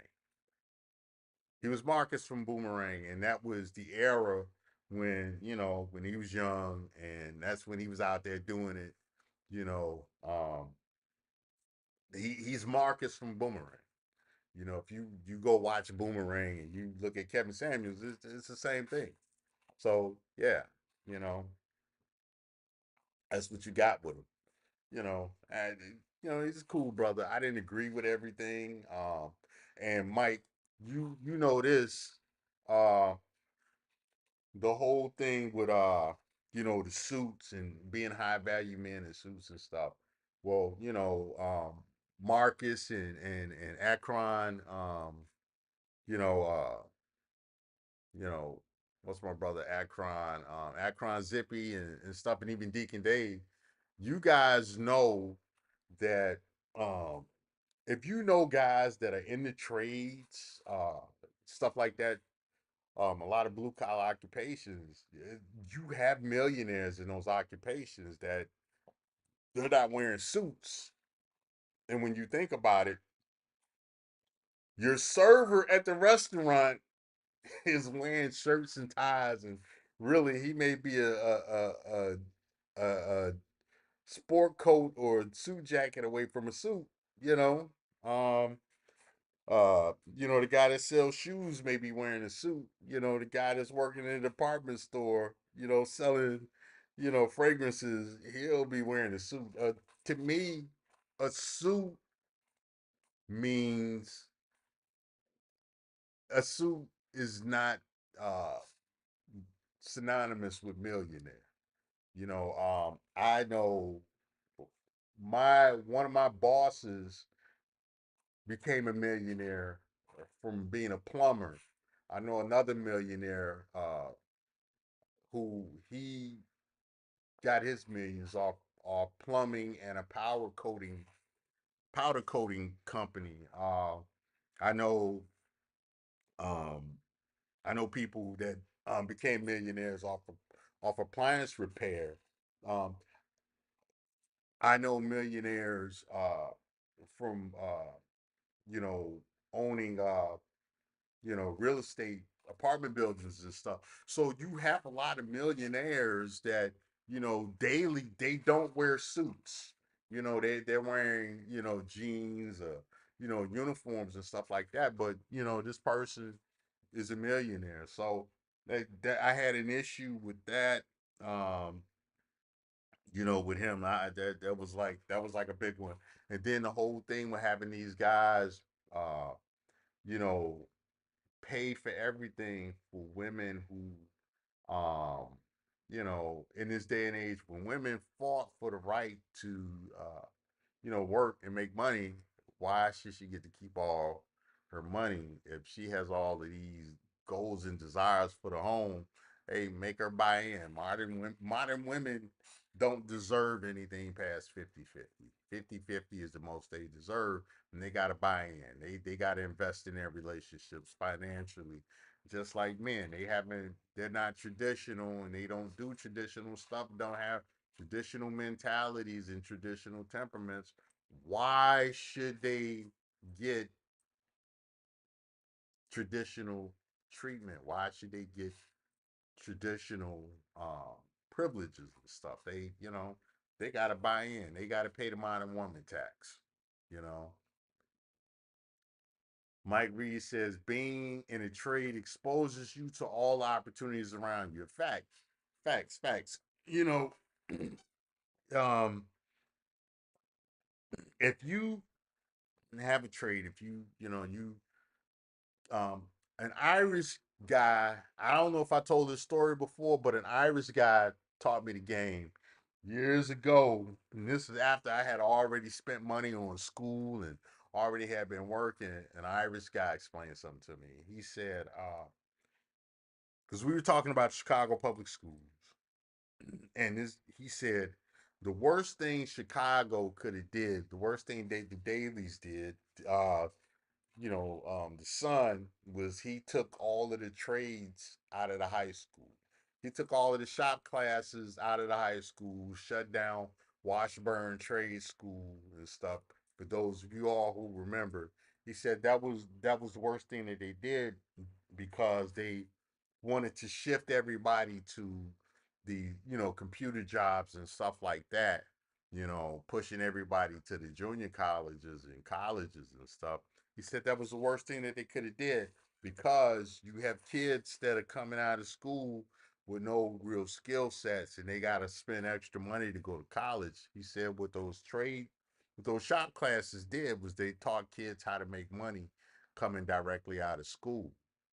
And so, he said coming from an Irish family, you get a trade first. And they usually start the kids around 7 or 8 and they teach them whatever it is the father, whatever his trade was, he taught the kid a trade.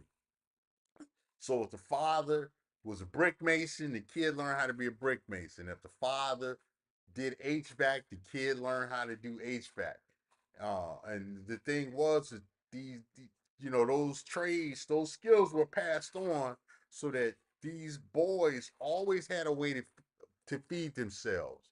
And now, if they wanted to get a college degree, they can do that from the trade. And so that's what that when he explained that to me, I was like, damn,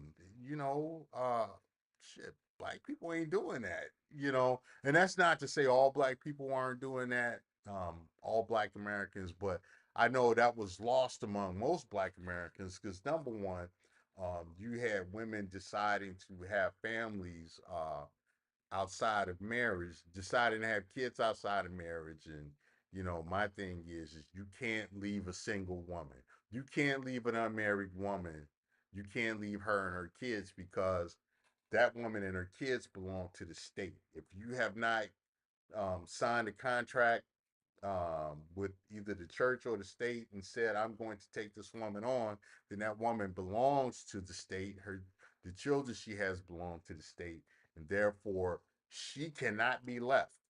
So you have women deciding that they wanted to have um, they wanted to have families that were absent of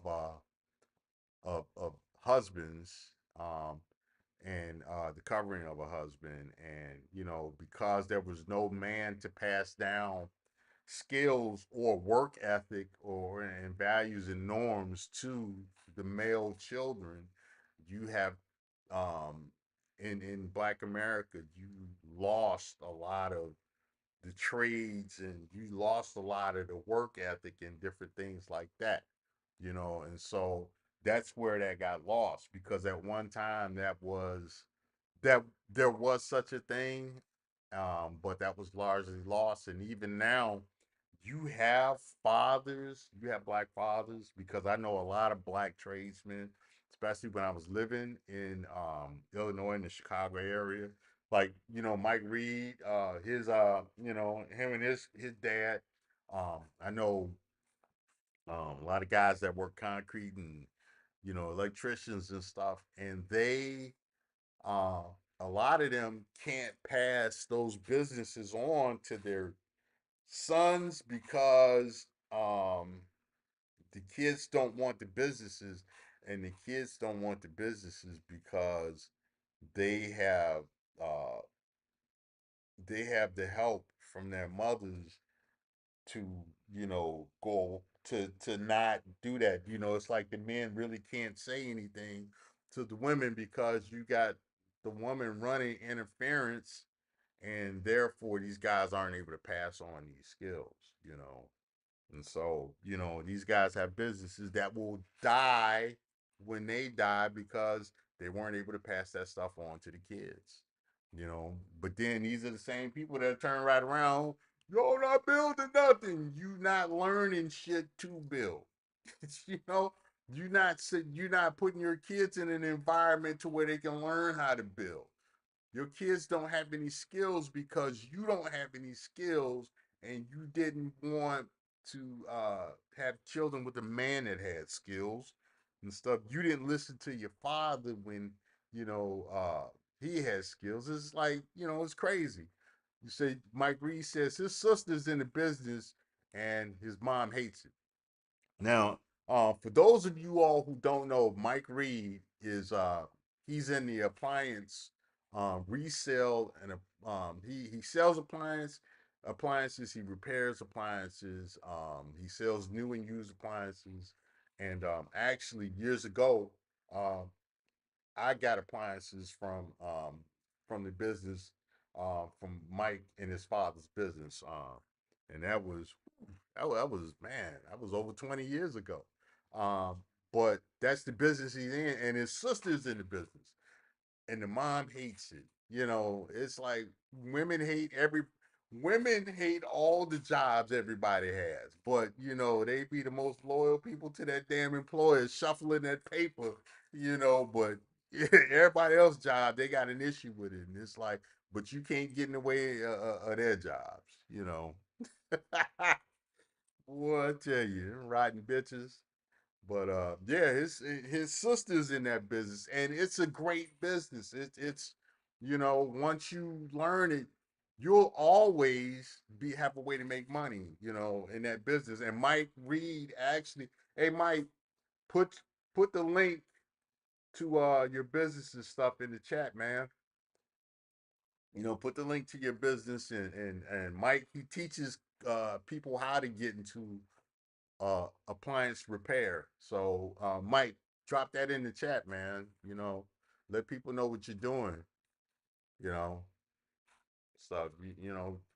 Draw that business to yourself, brother. But yeah,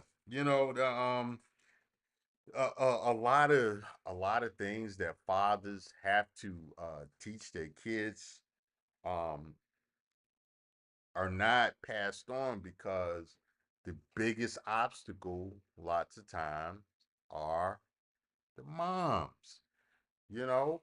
Um, they don't, for some reason, they don't want the kids doing, you know, stuff. But these are the same people that teach the kids to twerk and the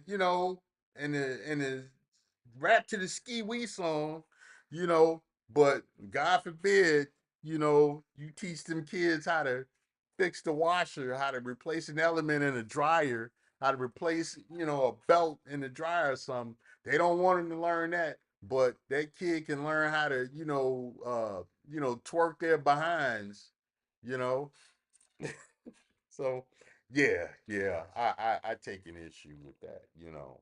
And I mean on the other side is um men, you have to, if you're going to have kids, if you're gonna go and you know uh be, risk it all on unprotected sex, you need to have women that believe in your purpose and your life's mission.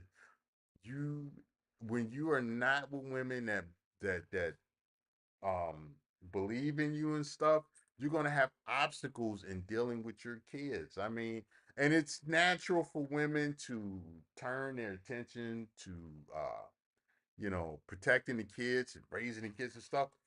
That's natural. That comes with them being a mother, and it's actually unnatural for women to not to want to have anything to do with the kids and not want to have control of the kids. The thing about it is, a woman that believes in your purpose and that believes in you is going to trust you to do what it takes to prepare those kids to become adults. And there is a role that men play and there's a role that women play. And the thing about it is, kids need to understand both roles so that they can be balanced. And what has happened in the black community, and now what is happening increasingly in the white community, is that the kids aren't getting the other side, and therefore we're a bunch of kids are being raised that they don't have any skills. All they know how to do is put on makeup, twerk their butts, turn their butts to the camera, and look cute. And you got grown men that are just like the women like this, and it, it, it's it's sad. You got young men out here who can't change tires. You got young men out here who can't service, do basic maintenance on an HVAC system. You have young men out here who they don't know how to do basic plumbing and stuff. Everybody's a renter and a tenant nowadays. They don't know how to maintain a home. You got women out here, and then the women have to do it, and they get mad because number one, it's work, and number two, a lot of them have to learn it, and they get upset because these men don't automatically know it, not understanding that these men were raised by women that didn't know shit. you know, these are women that chose to, they chose to have kids solo, and like I said, if she wasn't married, then she wasn't left. So it's, you got women with no skills, raising kids, and they ain't passing on nothing but, how to be, you know, whores, basically. Let's call it what it is. Um, but yeah, you look at I talked earlier about the Irish guy, and he talked about the trades. They also pass on professions. And this is not just the Irish. This is a lot of different groups. You have with the Irish, a lot of them pass on public safety professions. Not only do they pass on the trades, they pass on professions. Um, Daddy was a fireman, the kid's gonna be a fireman, the grandkids are gonna be firemen, or police officers. You have that. You have families. You have Jewish families where you got 3 or 4 generations of lawyers or accountants. You know, Same thing with Asian families. You don't have that. You don't have that as much with black families. It's not, you know, it's not all, and you do have some families out there, but it's not to the same extent. Where uh, dad worked here, granddad worked here, and the kid works there, or they're at least in the same profession. You know, um, as far as with the males, oddly enough, if dad was educated and was professional and he had daughters, a lot of the men push their daughters into those same professions, like, especially if it's a profession like, being an attorney and stuff. You see stuff like that all the time on social media where the dad, his daughter just, she just passed the bar. She got her Juris Doctorate, and he's, his legacy is his daughter, and it's like, okay, I guess you guys ain't, don't care about your sons and stuff, and it's like I'm not big on the mentoring thing because I'm not taking on Um, I'm not going to go out there intentionally take on most of these women's kids because it's a lost cause, in my opinion. But at the same time, if you have your own kids, you kind of want to pass something on to them. Mike Reed said the Irish pass on political jobs to their children. Exactly. What I was talking earlier about Mike Madigan. You know, Um, that that's without a doubt how Lisa Madigan, got into politics. The 19th Ward. If you know anything about the 19th Ward in the Chicagoland in Chicago, you know exactly what Mike Reed is talking about. So yeah, yeah, you know. But in this day and age, I think the idea of trades needs to be revisited. You know, yeah, college education is great, but looking back at college educations, a lot of these degrees, they're useless or they're not worth the return, especially with the super inflated cost of college nowadays. These degrees are not worth the return, and some of them are completely worthless. And so, yeah, so it's like you kind of want to look at trades or other skills, and especially now with what's coming, there's not going to be enough office jobs. And for women, I'm telling you now, and I've been telling women this for years, you all have opened a Pandora's box with letting uh, the the T types identify as women, because what's going to happen all is that all of those set aside jobs and opportunities and stuff, the T types are going to be competing with you for these jobs and positions and opportunities. And you can't stop them now. You can't stop them now. It's too late. I've been talking about this since the early 2000s. And it's here. And now it's too late to turn back.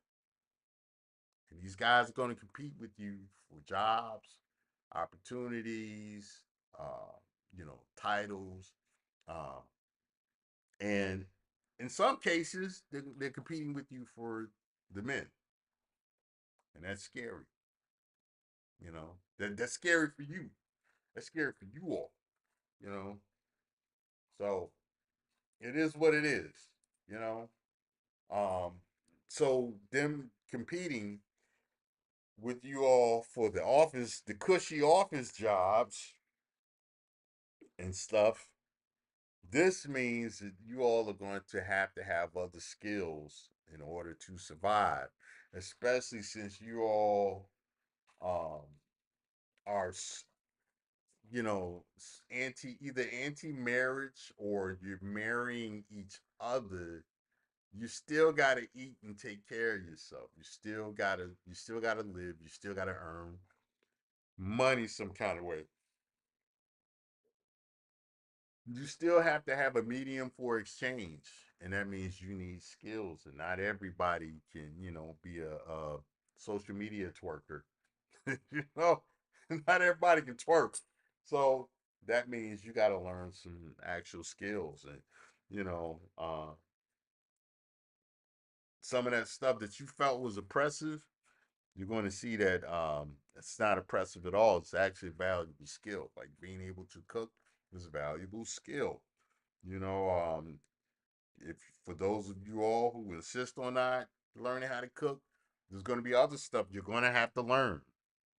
Going to have to learn how to do landscaping and yard work, remodeling or something. You're going to have to learn how to do all of this stuff that you look down on. You're going to have to learn how to do something because you're going to be pushed out of those office jobs. One, by the T types, and two, by automation.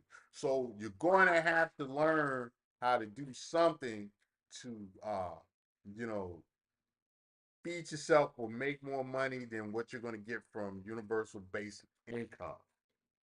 It is what it is. You know, like I said, everybody can't be an OnlyFans twerker. Everybody can't be on Instagram and other social media platforms, twerking. You're gonna have to do something. You know, everybody ain't gonna make money running their mouths. Not even me. you know, I'm trying, but it's a lot of people on social media running their mouths. You can, only so many people are gonna make it to the top. It is what it is. Um, you're going to have other skills. You're going to have life skills because you're not living in a world where you know you can hide behind protect the women and the children. You know, especially now that you have men that are the women that are hiding behind the children. So it is what it is. You know, it's a crazy world that we live in. So anyway, you know, getting back to the idea of having traits and skills, you know, they'll always be useful. I heard somebody once say, well, what's gonna happen is you're gonna have the market oversaturated with trades and stuff, which was a stupid premise to me because it's like, okay, having a trade or skill is like having a black belt. The understanding behind having a black belt is once you learn martial arts in a particular discipline at the black belt level, for all that time and stuff you put in, it's actually easy to learn. It's easier to learn other martial arts from that, you know, because you have a basis to work from.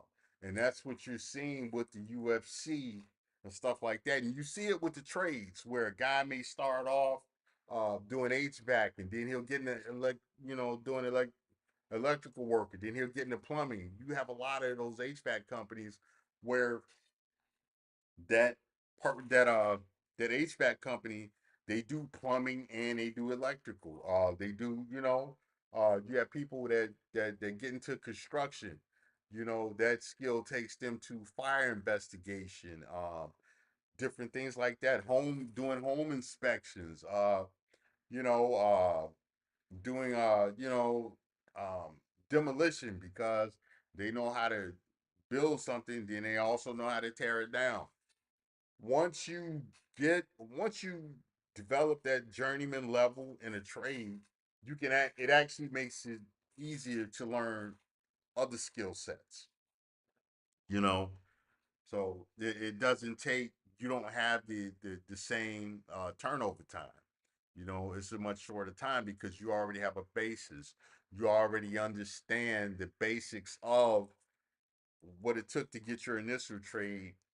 It works well with the others, So, and not only that, you'll always have somebody that knows how to get something done other than, getting on the computer. Even with coding and programming, once you learn one language, it's much easier to learn the other languages. So when somebody tells you, oh, well, you're going to have too many people with trades, tell them to shut the hell up. They don't know what they're talking about. And these are usually people who they are useless eaters anyway, you know. So they're gonna continue to be useless and have useless ass opinions. I have useless opinions too, but it's me. Oh, I'm just running my mouth.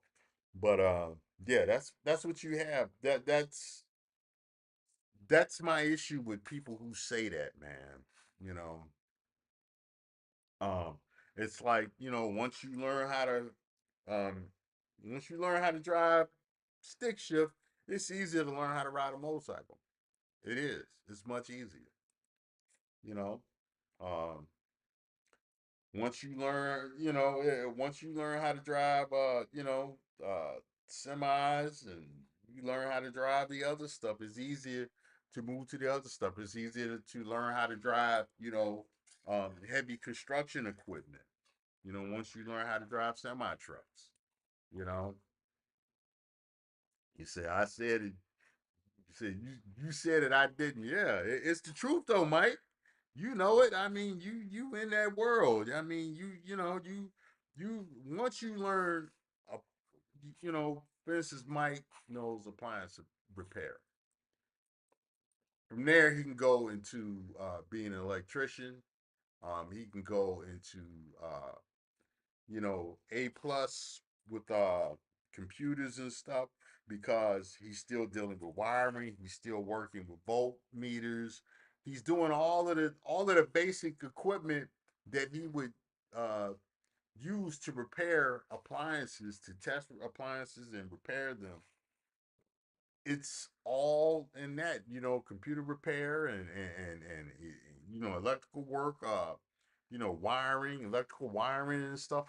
It's all connected. It's all interrelated stuff. So, you know, and it's easier for him to get it because he already has a basis to work from, you know. So yeah, yeah, you know, that's what that's how it works, man. So, for going back to what I was saying to female listeners, listen, y'all gonna have to get some, have to get some skills, for women who have those degrees in certain fields like accounting and bookkeeping and the medical side. It's I would imagine it's a lot easier, becoming a physician's assistant, from nursing than it would to be somebody, coming brand new fresh face into medicine. If you've already been a nurse and stuff, you already have an understanding of what goes on in the medical field and what physicians would look for in different things. You have a basis to work from, as opposed to a freshman in college, somebody that's never been in the field of nursing before, you know, with you know, just there's a lot of there's a lot of fields like that. Once you develop one skill or trade, it's easy to go get another one. It just is what it is. And unfortunately, with women out there, a lot of y'all gonna have to do that because, you know, um, of the things that are going to happen. And even with a lot of guys, man, Gonna have to get a skill. Gonna have to get a trade, something. There's gonna be a move away from you know, human truck drivers. So thing is you're gonna have to learn with some of the other stuff is that comes with commercial truck driving, which is like hazmat. Learning how to repair uh, you know these driverless vehicles, safety, stuff like that. There's always going to be a need for something. It's just not. You're going to have to be able to switch gears. You know. So yeah, yeah. So anyway, what time is it, man? All right. What I'm going to do is I'm going to shut this down for now. I may come back at like 1 or 2. Um, you know, maybe hit that maybe in 3 o'clock because a lot of people get off work at 3. And my goal for the show is to got to check out one of your live sessions. Hey, I will. You know what? Let me do this. I got to go to your channel and make sure I'm subscribed so I could check out one of your live sessions because I would very much like to support those who support me. And appliance repair is actually a hobby that I have that I be working on. I've done all kinds of stuff with dryers and fridges. Probably nothing like what you've done, but for somebody that ain't in the business, I've done some pretty cool stuff with appliances. You know, so I'm definitely gonna check out your channel, check out one of your lives. Hey, if you aren't already subscribed to Mike Reed, go to his channel and subscribe. Check out what he's got there. Check out his videos. Leave a like. Leave a comment. Same thing for this one. If you have not already hit the like button, hit the like buttons. I'll be back probably around between I'll you know what I'll say 3 and 3:30, and you know until then, you guys be safe, enjoy your day. Don't let the boss get on your nerves, and I'll see y'all soon. This is Mr. Royce. Like, share, and subscribe. I'll talk to you guys later. I'm out.